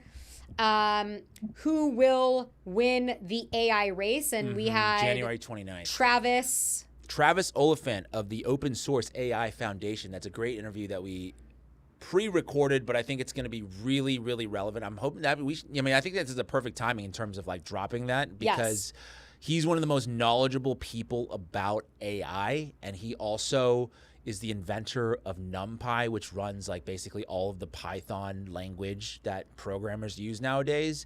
And he's one of those people that has a deep understanding of AI, but isn't so, but is also like can see the good in it, the bad in it, and is just kind of telling it like it is, which is what we want to hear, right? We don't want, I think a lot of times being a little bit too doomerish, you know what I'm saying? But he's like, hey, AI is bad, but there's uses of it that if we can leverage it in the right direction. So I think it was an interesting conversation, at least to get that perspective. Yeah, and we did talk about, the race to AI and how important that is. And, bottom line is the United States and China primarily are in this race. And I think that what is going on right now has been planned for a while. And the tech billionaires have been aware of this. That's why they've been investing in companies that are investing in Greenland for the last 24 months. Billionaires' dreams of building a techno city in Greenland. It's called the Freedom City. And basically, it is what we talked about on our first show. How free do you think the Freedom City is? I feel like anytime I hear a name from like that, Freedom City seems like that's how I ended. Sketchy, that's sketchy, how I ended sketchy. my video, right? Like, if it's the Freedom City, why do you have to call it that? Exactly. Look, we talked about this on like our first ever episode, that Peter Thiel has been wanting to create these islands? Cities. They were islands, right? Man-made islands, and create these cities that he would have like a techno libertarian rule, right? Which basically means that technology will run the government, people will not. Which fits into the fact that he has created a software that tracks how you spend your money, PayPal. He has created a software that does mass surveillance, Palantir. So yeah, it just so happens that he wants this technocratic state, but he owns all the technology. Well, yeah. You know what I mean? He's like, I don't want people running it. I want technology running it.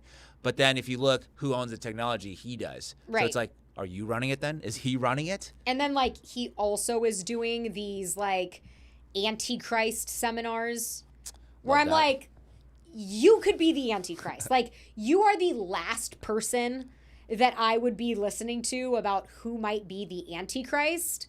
Just a huge proponent of AI. Anyways, he's been pushing for these floating cities, and what better way to start a city than have literally an island of your own. There's a lot of benefits for the United States. And they need to do it in Greenland. Why? Why do they need it Greenland to do that? Why can't they build the Freedom City somewhere else? Well, Greenland is in terms of its climate and it's an ideal location because obviously these massive data storage facilities they run very hot, right? And one of the biggest things that expense-wise they have to do is cooling them. And so, you look at Greenland and they have a very, very small population, 57,000 people. So you wouldn't be like displacing, large, it's not like you're going to Canada and you're displacing all of these people. Well, Canada also has a lot of land that's underutilized as well because most Canadians live in the cities that are in the southern parts of the country. I think, yeah. But, I mean, the thing is, like, it's not our land. You can't just say, oh, there's only 50,000 people here. We're going to go. We'll see what happens. But bottom line is that I think this is more about the United States wanting this land for an AI hub. You could call it an AI city. But you don't want to live next to these data centers. So why is it cool that, Are you kidding me? No. So that's what I'm saying is like, why is it cool I'm not that making this decision. I'm just telling you why I think we want Greenland. Oh, okay. I don't think it's about national security. Okay, sorry. You're not supporting the Freedom Cities. Fuck no. This is that's against everything that I'm for. That's like a WEF agenda. Right? You're going to have digital IDs. They're going to track everything that you do. You're going to have a social credit score. You're going to have AI running everything. It's like the complete opposite of freedom. It's ridiculous. But I think that this is what's going on. Okay, this is what Peter Thiel wanted. And you have many of these, you can see here, it's not just about the fact that they could naturally cool these massive energy-intensive AI data centers. It's also about all of those large deposits of untapped rare earth minerals that are then used to manufacture all of the electronics needed to support these AI facilities. And so I think that's why this administration wants Greenland. I think it has more to do with it being a massive AI hub, and which, you know, to me is very scary. That's like against everything that I want, but I'm just like looking at things here. And then when you look at who, you know, was appointed to be the ambassador of Greenland, it's this guy, Ken Howry. I don't know if you're familiar with who he is. He is BFFs with Elon Musk and Peter Thiel. He's one of the original PayPal mafia guys. Oh, I think I saw this in your video. Yes, I need to pay more attention when you speak. Yeah. So I think that what's going on is a calculated move. Oh, no, he's the ambassador to Denmark, which, yeah, sorry. Yeah. So he's the one that's going to be, you know, negotiating economic trade. And it just makes sense that like one of their own would be that person. That's not an accident. That's been planned, right? Yeah. So I think all of the pieces are in play for the tech billionaires to get their hands on Greenland. Whether it happens or not, we will just have to see. But I think that that's really the true story here. Obviously, Peter Thiel funded all of J.D. Vance's political career. He made J.D. Vance, I would say, you could say, the vice president of the United States. He also funded all three campaigns heavily for President Trump. We know that politics is an I scratch your back, you scratch mine thing. I think Peter Thiel is owed. He's owed nothing. What do you mean he's owed? In the game of politics. And I think that this might be, you know, a gift to give him access to start his floating city, his floating city, his freedom city, and also for the United States to benefit to win the AI race. And I think that's why you had President Trump, you know, just 2 days ago, tweet this out. Under Sleepy Joe Biden, the radical left Democrats, the average American household's monthly utility bills went up massively over 30%, which you've actually done a story on this, that Americans are footing the bills for these large data centers. I never want Americans to have to pay higher electricity bills because of data centers. Therefore, my administration is working with major American technology companies to secure their commitment to the American people, and we will have much to announce in the coming weeks. Interesting with all of the Greenland negotiations going on. First up is Microsoft. Bill Gates, by the way, is one of the people that has invested heavily in these companies, that is investing in Greenland, who my team has been working with, and which will make major changes beginning this week to ensure that Americans don't pick up the tab for their power consumption in the form of paying higher utility bills. We are the hottest country in the world and #1 in AI. Data centers are key to that boom and keeping Americans free and secure. So you can see already, you know, the planting of this narrative. Well, data centers are probably one of the most unifying issues across the right and left. Nobody wants these data centers being built in their community. There are campaigns right now being run, definitely in Florida, where I've seen that guy, James Fishback. He's literally running on an anti-AI data center campaign against, I think, DeSantis's handpicked successor, Byron Donald, in Florida. And he's like, if I become governor, there's going to be no data centers being built in your community. Which is like a very easy thing to run on if you have insider information that all those data centers are going to be being moved to Greenland. Yeah, but the other guy's not saying that. Who, Byron? Yeah, the mainline Republican, because Fishback is like the Who's saying it?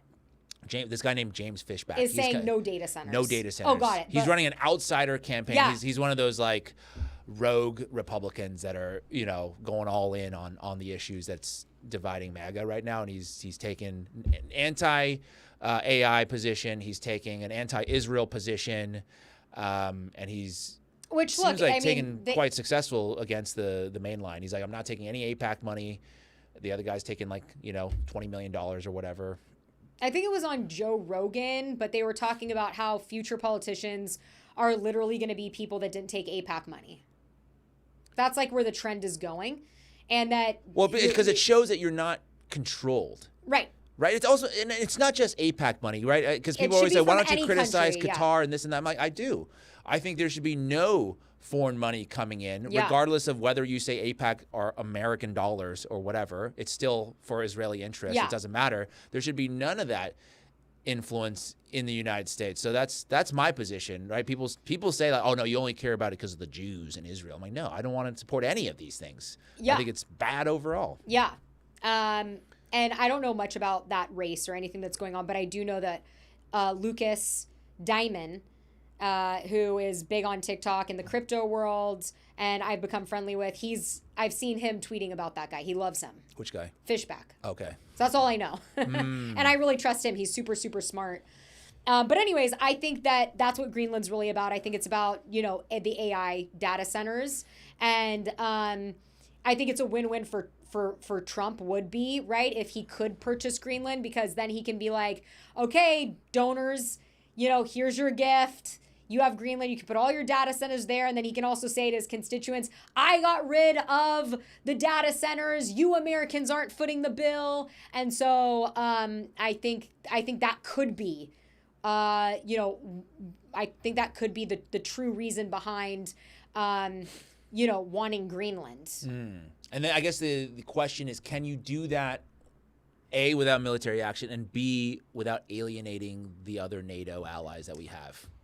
Yeah. Has anybody spoken up? The Danes, have they weighed in on this? I think you had something, right? Have the Danes this is yesterday. Because I know before they were like not so open to it, but maybe now they're... This is less than 24 hours ago. Denmark's foreign minister changes course, vows to find a way forward with Trump's desire to own Greenland. And this is what I was saying last week on the show, and everybody said I was full of shit, but I said, that they might already know a deal is being done, and who knows, but let's see what he says. And we therefore still have a fundamental disagreement, but we also agree to disagree. And therefore we will, however, continue to talk. We have decided to form a high-level working group to explore if we can find a common way forward. The group, in our view, should focus on how to address the American security concerns, while at the same time respecting the red lines of the Kingdom of Denmark.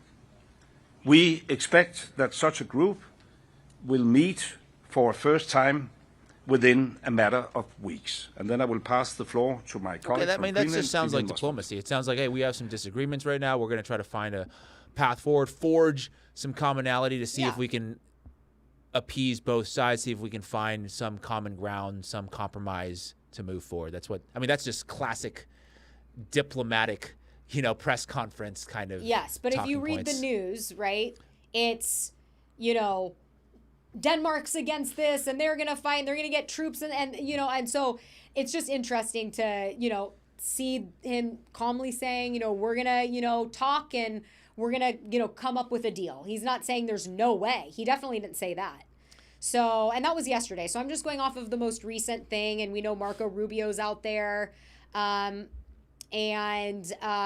think numbers are floating around $700 billion.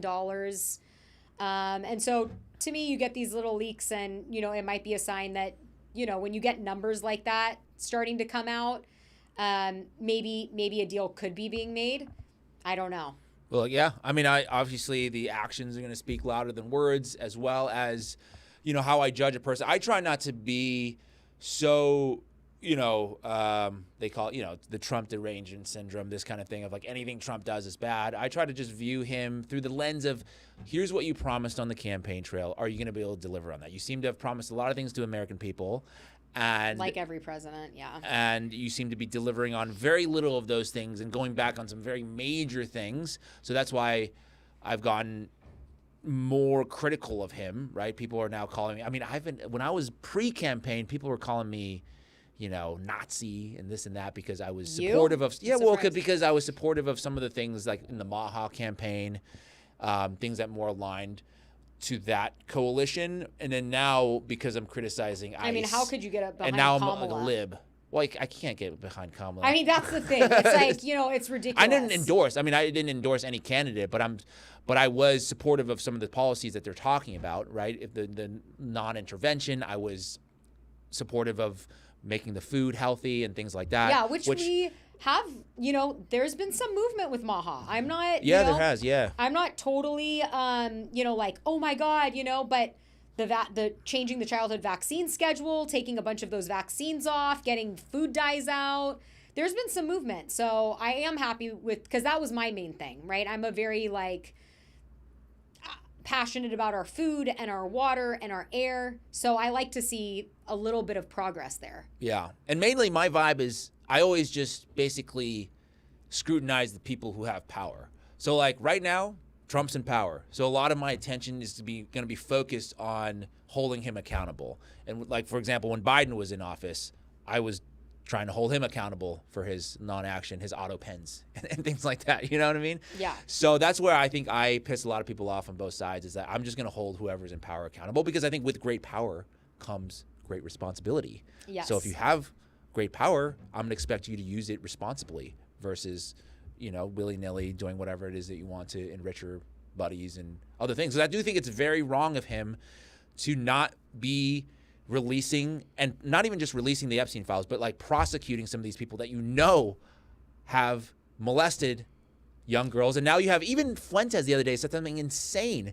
where like he's like, we're not talking about 5-year-olds. We're talking about 14, 15. That's totally different. I'm like, what the hell happened to you? You know what I mean? Well, so it's interesting that you say that, because Yeah. Eric Mustos, who he's going to come on the show, and I love him, he did a whole video, and I think Nick might have blocked him, and he said graper or groomer, because Nick has like a long history, I guess, of like saying like 16's okay and like all this stuff. Yeah. So that's not new.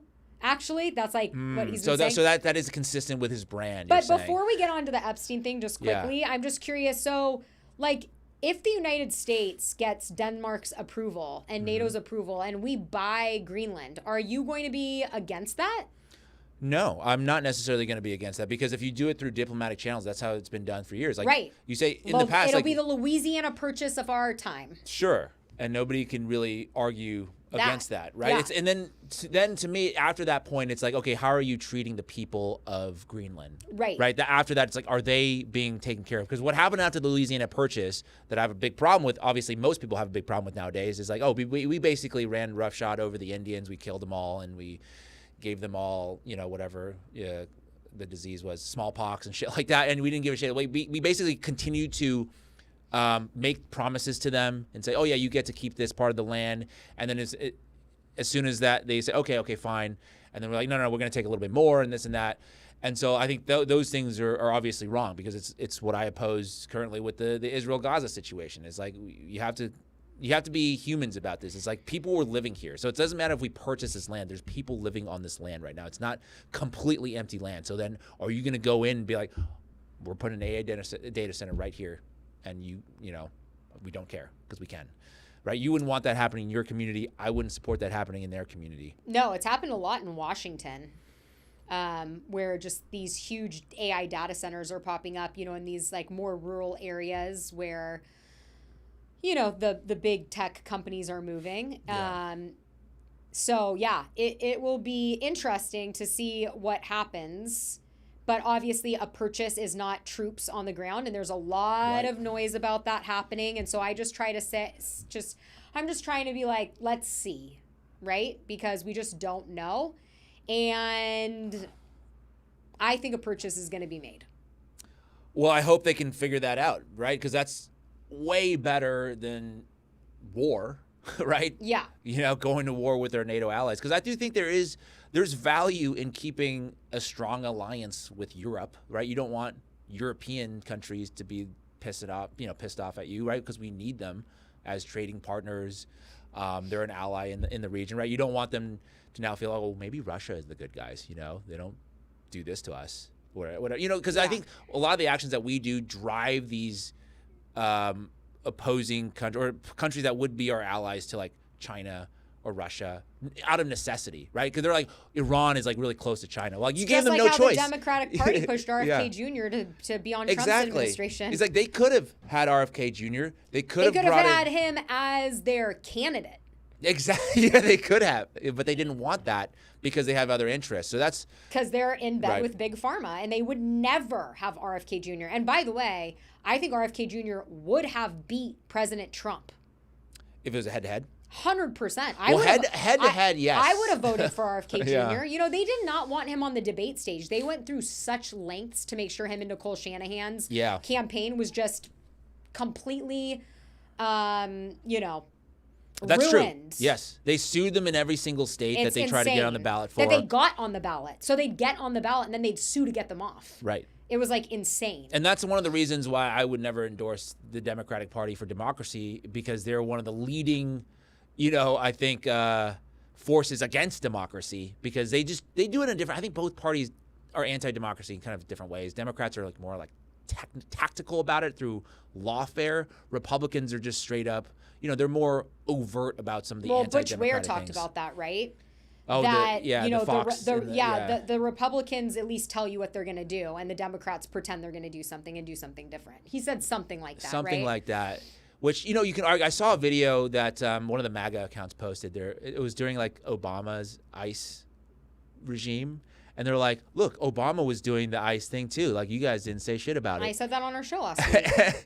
And somebody pointed out, I was like, well, look at how tactical they're being. There's no heads being bashed. They're going in surgically and they're deporting people. Well, and also the media wasn't covering it like they are with the Trump administration. Well, this was a CNN piece. Yeah.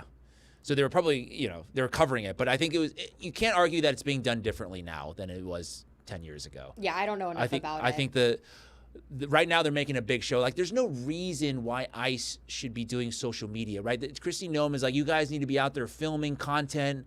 And I'm like, what are you guys doing? Oh my God, that's so ridiculous. Because they want to build like this campaign of, because Trump is all about like a show. So they're like, go out there, and I take think video. That's the real question at the end of the day. Like, we're talking about all of this stuff. Yeah. But I think a real possibility is that it is all a show. Oh, yeah. All of it. We're talking about Iran and Venezuela and Argentina and, Cuba and Russia and Putin and Xi Jinping and Meme. Yeah. And all these people. I think that might catch on, And all these people. And I think that, that saying, there's a big club and we're not in it, I think it might be for theatrics. I think so, I too. think that it might all be a bunch of bullshit. That's the truth of what I really think at the end of the day. We talk about it, but is it even all real, or are we just in the Truman Show? We might be. So Matt Kim shared this recently, friend of the show, Matt Kim. Yes, love Matt Kim. Yes, and he was at Tucker Carlson's Christmas party. Okay. And he had a moment with Tucker that he shared on his podcast, and basically Tucker just said to him, because there was a photo that was captured of him and Tucker, and they seemed to be in this like intense conversation, animated conversation, and his co-host Peter was like, what was he saying to you in that moment? Like, what was the thing? Yeah. And basically he was like, Tucker just said, it's all fucking theater. It's all a big show. Yeah, it is. I really think that. And so, I don't, the funny thing is like, we report the news and like what's out there, and we do our theories and we connect the dots. But like, at the end of the day, I disconnect. I think everybody should do that. Spend less time on social media and, really invest in your family and your friends, because that's all that matters at the end of the day, right? Like, you should just try to compartmentalize it all, because it's most likely all bullshit. It is all bullshit. I mean, everybody out there, I mean, like, because we had a couple of, fun stories to end the day. It's all bullshit. Like this Eric Adams, if you want to pull up this hilarious hype video that he made for his... Well, real quick, just because I have this pulled up. Oh, yeah. You brought up the Epstein things. Did you see Bill and Hillary refused to testify in the Epstein probe? Not shocking. I know. Well, they need, I mean... Because don't forget, last January, when those court docs did come out, every time we get like a tiny bit of new information, the victims had said like Clinton likes them really young, and like we already know they're underaged, so like they're young, This is what I'm saying is like these people are alive. Like, if you had a choice, like, why wouldn't you go after like Trump with all of his, anti-Clinton and Democrats are so nasty and they're horrible people. Like, he's buddies with these people. He's friends with the Clintons. They all are. That's the thing. That's why it's like it's a show. With the Clintons. So of course he's not going to go after Bill, right? He'll make a show of it, right? He'll say the radical left and they're polluting our country. Yeah. But it's like, okay, well, let's arrest some of the radical left. Let's arrest these powerful people. The only people of the radical left that they're comfortable going after typically are the people who without any power. Right? The protesters. The protesters. Like, it's like, okay, you're going to do that. Well, let's go after the most powerful people, of the radical left if you want to do that. Yeah. And they Anyways. create these situations to divide people because, like, if we were to protest against anything, it should be, like, against digital IDs. Well, AI mass surveillance, right? Like, clean air, against chemtrails. But, of course, like, never comes to fruition. Never comes to fruition. I do want to... So all this stuff with the... you have to take a beat on some of these things. I do find it hilarious. This Eric Adams video is Hold hilarious. on, we got a super chat. Super chat, let's go. Oh, sorry. I thought I was doing something. Sorry, you have to drag that back in. You have to. My bad. Super chat from Abdullah. Can you read the rest of that? I have my eye issue, so. Abdullah Siraj 3217. Yes. Go ahead. You can read this. All right. Why was Tom Artyom Alexandrovich allowed to return home following his arrest in the United States on child predation charges? Well, that's easy. He was allowed to go because he's Israeli. He's a high-ranking Israeli official. He was running a potential alleged child trafficking ring in Las Vegas. You know about this story, right? Yes, I do. Right? It's disgusting. And we just let him go back to Israel. In fact, Israel has the highest number of pedophiles per capita. Well, don't they isn't it like a safe haven for Yes. pedophiles? Yes. Like that alone should be like, we're not ever doing anything with you. And then we say this, and then they say, oh, that's anti-Semitic. You're targeting whatever. Did you hear that dude on, I don't know if you came across that clip of the guys like all anti-Semites should be jailed. No, but that's the problem is, and like we've talked about this before, it's like if you're anti-Israel, then you're immediately called an anti-Semite, and those are two different things. Right. Actual anti-Semites are bad. Well, as any they shouldn't racist. Be jailed, right? Well, anyways, that's yes, exactly. Right, so either way, though, they should be jailed. I think, like for me. Because there's people that hate every single type of person, and they're open about it, and they have their little groups, right? And it's like, that doesn't mean they're going to jail. Well, that's what I'm saying. Is like I think we already have laws on the books for criminal behavior, right? If you go criminal behavior, right? Exactly. If you go and you basically, you burn down a synagogue or you burn down a church, those are illegal things, yes. right? That's that you will be prosecuted to the fullest extent of the law. But if you just say, I don't like black people, let's say, that's not against the law. Yeah. I'm sorry to say, it's not against the law. Under the U.S. law, it's like, otherwise Nick Fuentes would be in a federal penitentiary. That's what I'm saying. So I think it's like when you go out and say things like that at these like conferences that are getting a lot of airplay, not amongst necessarily regular people, but like the elite class, like the people who make policy, and you throw things out like that, I don't think that is really that helpful. Yeah. If you just say, all anti-Semites should be jailed. Well. Right. And, yeah. Insane. Let's, I don't even want to play that clip. I don't even want to give that airtime. I feel like all pedophiles should be jailed. But that's against the law. Yes. Well, not in Israel. Yeah. But that's the whole thing. That's why Trump was flipped off. Speaking of which, right? Trump was flipped off by a Ford factory worker, what was it, a couple days ago? Yes. Because he called him a pedophile. Or Trump flipped off a Ford factory worker because he was heckling him because he's saying a pedophile protector. Right. He wasn't saying you're a pedophile. He was saying because you're not, you're a pedophile protector. And I might have to refresh this, but no one can deny whether you like Trump or you don't like Trump or you support Trump or you don't. He's an entertaining president.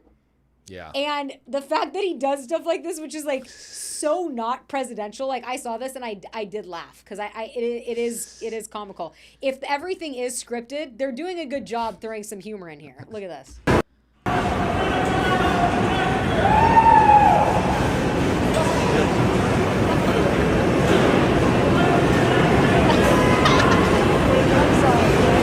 I mean, we've all done stuff like that. You know what I'm saying? But fuck you. Yeah, I'm trying not to do this as much, on the road. I feel like the road. Are you a road rage problem? Sometimes there's a lot of bad, idiotic drivers out there. I'm sorry to say, that it seems like have you guys not been driven before on the road? You know what I mean? It's been a while since But you have an auto control car, so. I have a self-drive, but it's been a while since I've gotten in like any sort of like a road rage situation. But like 5 years ago, there was an incident in a Costco parking lot. Like you got out of the car and everything like that, or just like a shouting match back and forth. I'm 5'1", like 115 pounds, so like probably not a good idea for me to be by myself and like fight with a dude. But he was like screaming at me, and I did pop off back. Oh, you might want to just. Oh, didn't see that. I did see in the chat here. Somebody said that guy lost his job. That would be horrible. Oh my God. Right? That's not. I wouldn't think that. I mean, that's because they're like, hey, it's not funny because that guy lost his job, which I 100% agree with. I mean, if he lost his job for.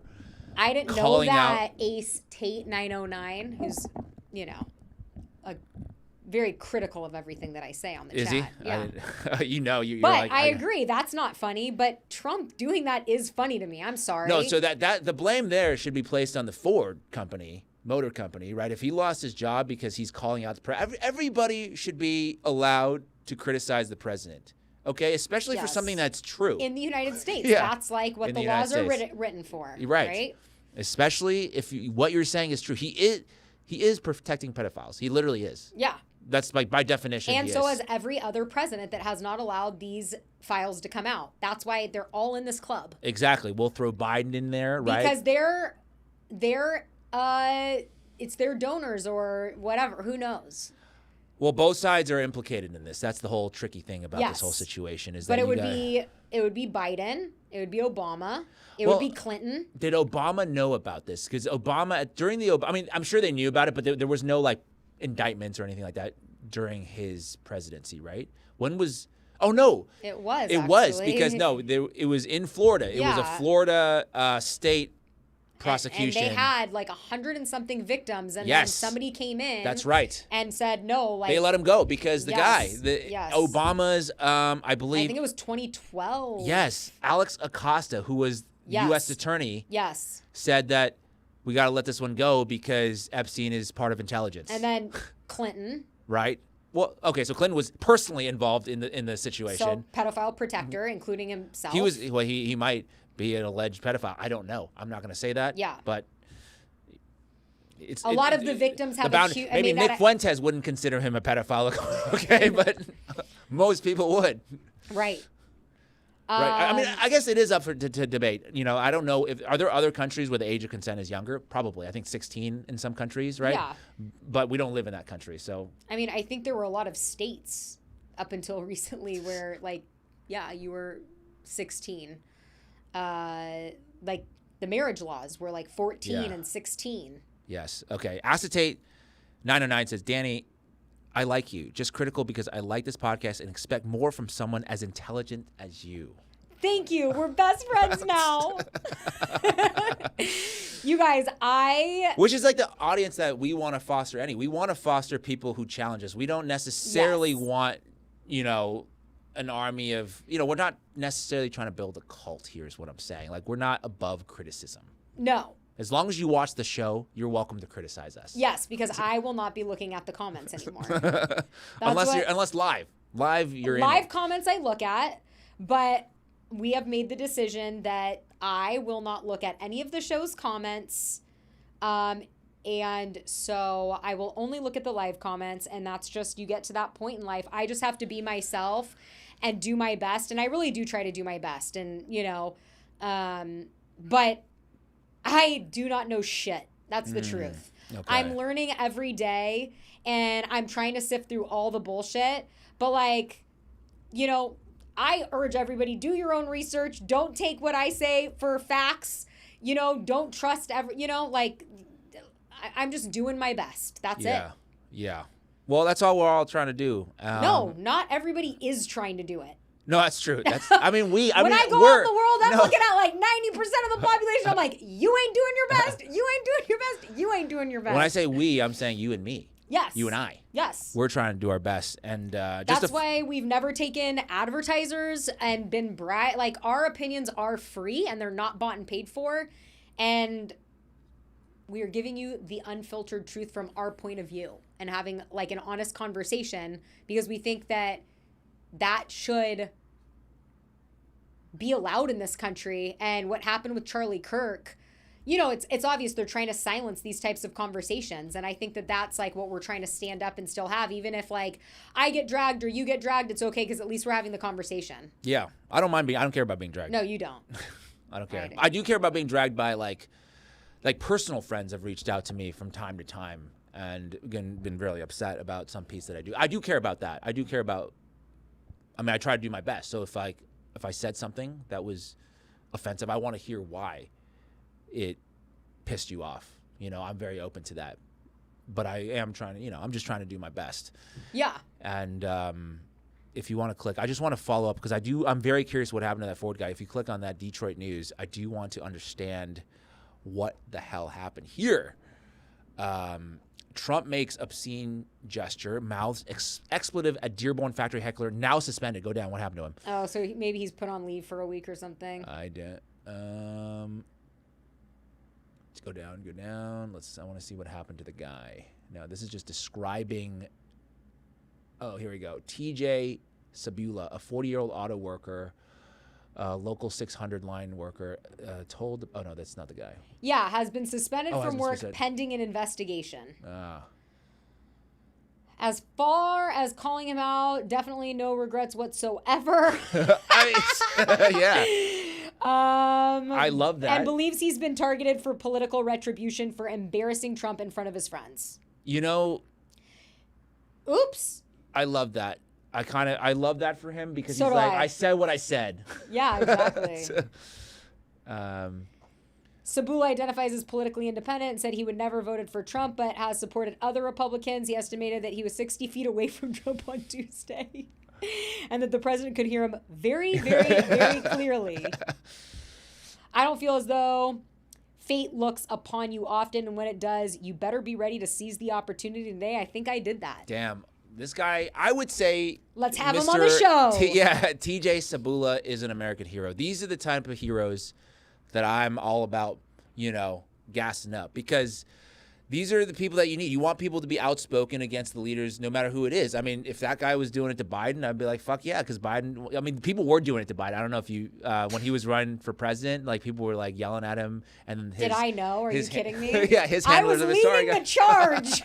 But no, at the factory floor, you know? I'm just saying, I reported on every time Biden was heckled or that he walked into the Brazilian rainforest. Like, I was on it. Oh, I thought you said Rainforest Cafe. I don't know why I thought. No. Was he at the Rainforest Cafe? He thought it was the Rainforest Cafe, but it was not. Anyways, anything else you want to cover before we sign off? Thank you so much, everybody, for being here today, tuning into the Today Show. We wouldn't be able to do the show without you guys, so hit that like button, subscribe, share, Patreon, share.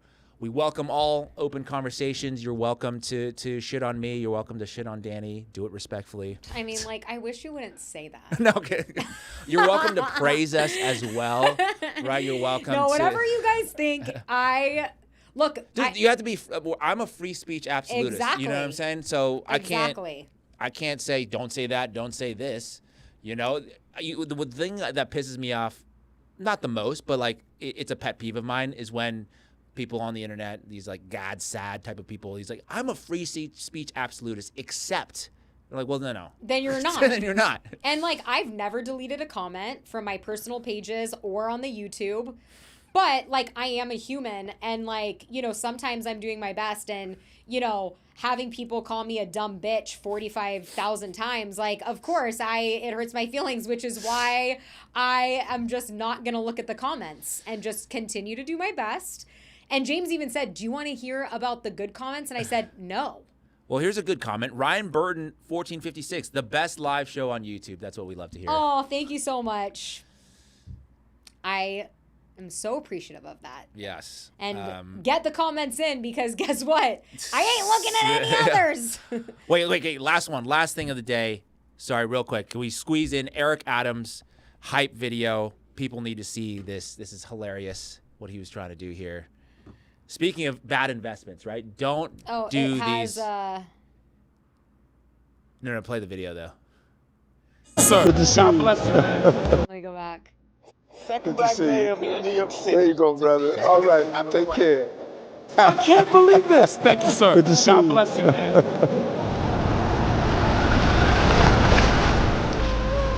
Yo, Eric, is that you? Yes, it is, brother. How are you? New York is wild, man. Just get a fucking mayor out of the back of my car.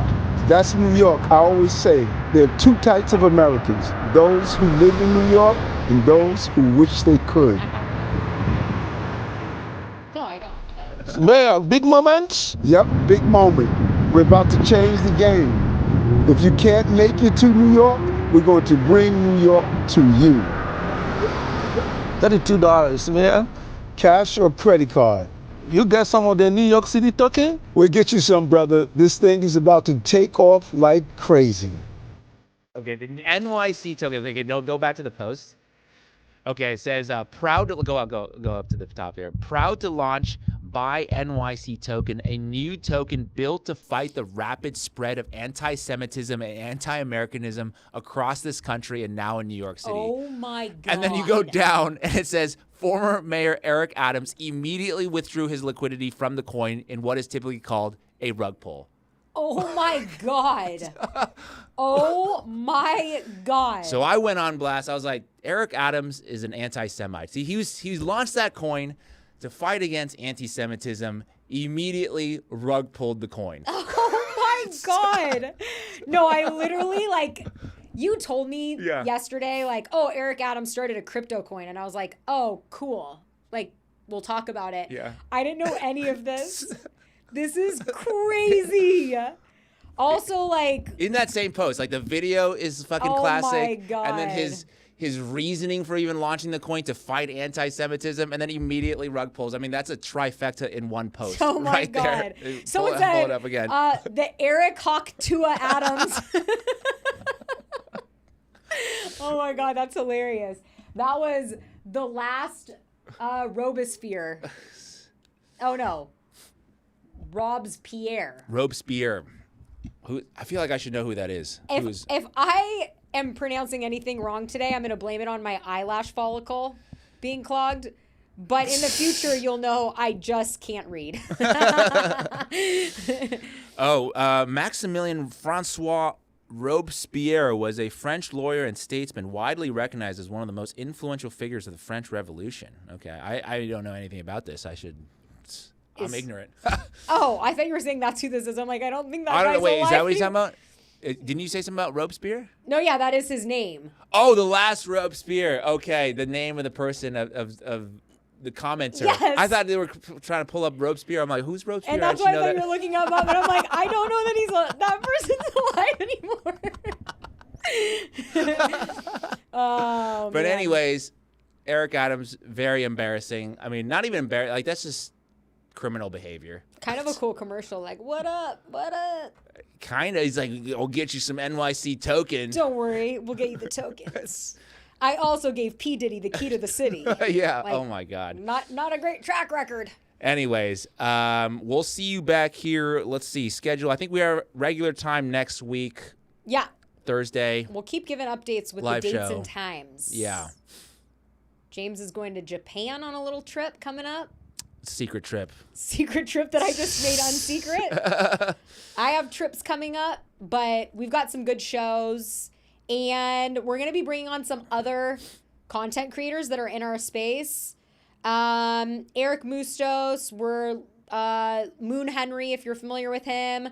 I want to bring on Lucas. I know Lucas will come on, who I was talking about earlier with the crypto, just because I feel like it'd be an interesting episode. And I don't know if our audience would care about like what's going on in the crypto world, but I do think it is something to be knowledgeable about, because I do think that, you know, like, for example, like Bitcoin is no longer considered like a risky investment by the SEC. Like, things are being done behind the scenes where like it is going to be more and more and more mainstream. So always good to be well versed. Thanks for the congratulations on 100. 100. That's coming up next. On 10K 75, Zack Attack 75. Congratulated us on 10K. Yes, 10K. I mean, 10K. We said that was one of our goals. Yes. Before episode 30 to hit 10K. We got it right. Right in time. Right in time. And the next is 100K. Yeah. We're going after that YouTube plaque. Even though, I mean, do you care about a YouTube plaque or no? Do I care about a plaque? Yeah. Yes. You get a plaque? You get a plaque. Tell all your friends, ladies and gentlemen. Yeah. Of course. Did you not like getting like trophies and plaques and awards and stuff? Yeah, but I feel like there have been, I do like getting them, but I just, YouTube, to me, it's a love-hate relationship, right? I'm good with YouTube if they're good to me, but they could kibosh me. So you have a plaque? Yeah. No wonder you wanted to hit 100K so bad. I mean, who doesn't like that? Hey, we all like shiny things, right? I like winning. I'm like competitive. Like even if you play me in Monopoly, right? So like, of course I would want like a little trinket. Mm-hmm. I like that kind of stuff. Yeah. I collect Pokemon cards. Like I like collecting. All right, well, help out. If you haven't subscribed yet, subscribe to the channel. Tell all your friends about it. It's a fun show every single week. We appreciate you guys. And Dani has her final word of the day. Meme. That's the final word. No, thank you guys for tuning in. We love you, and we'll see you next Thursday. Let us know what you think about all of this down below. All right. James had to remind me what to say there for a second, but...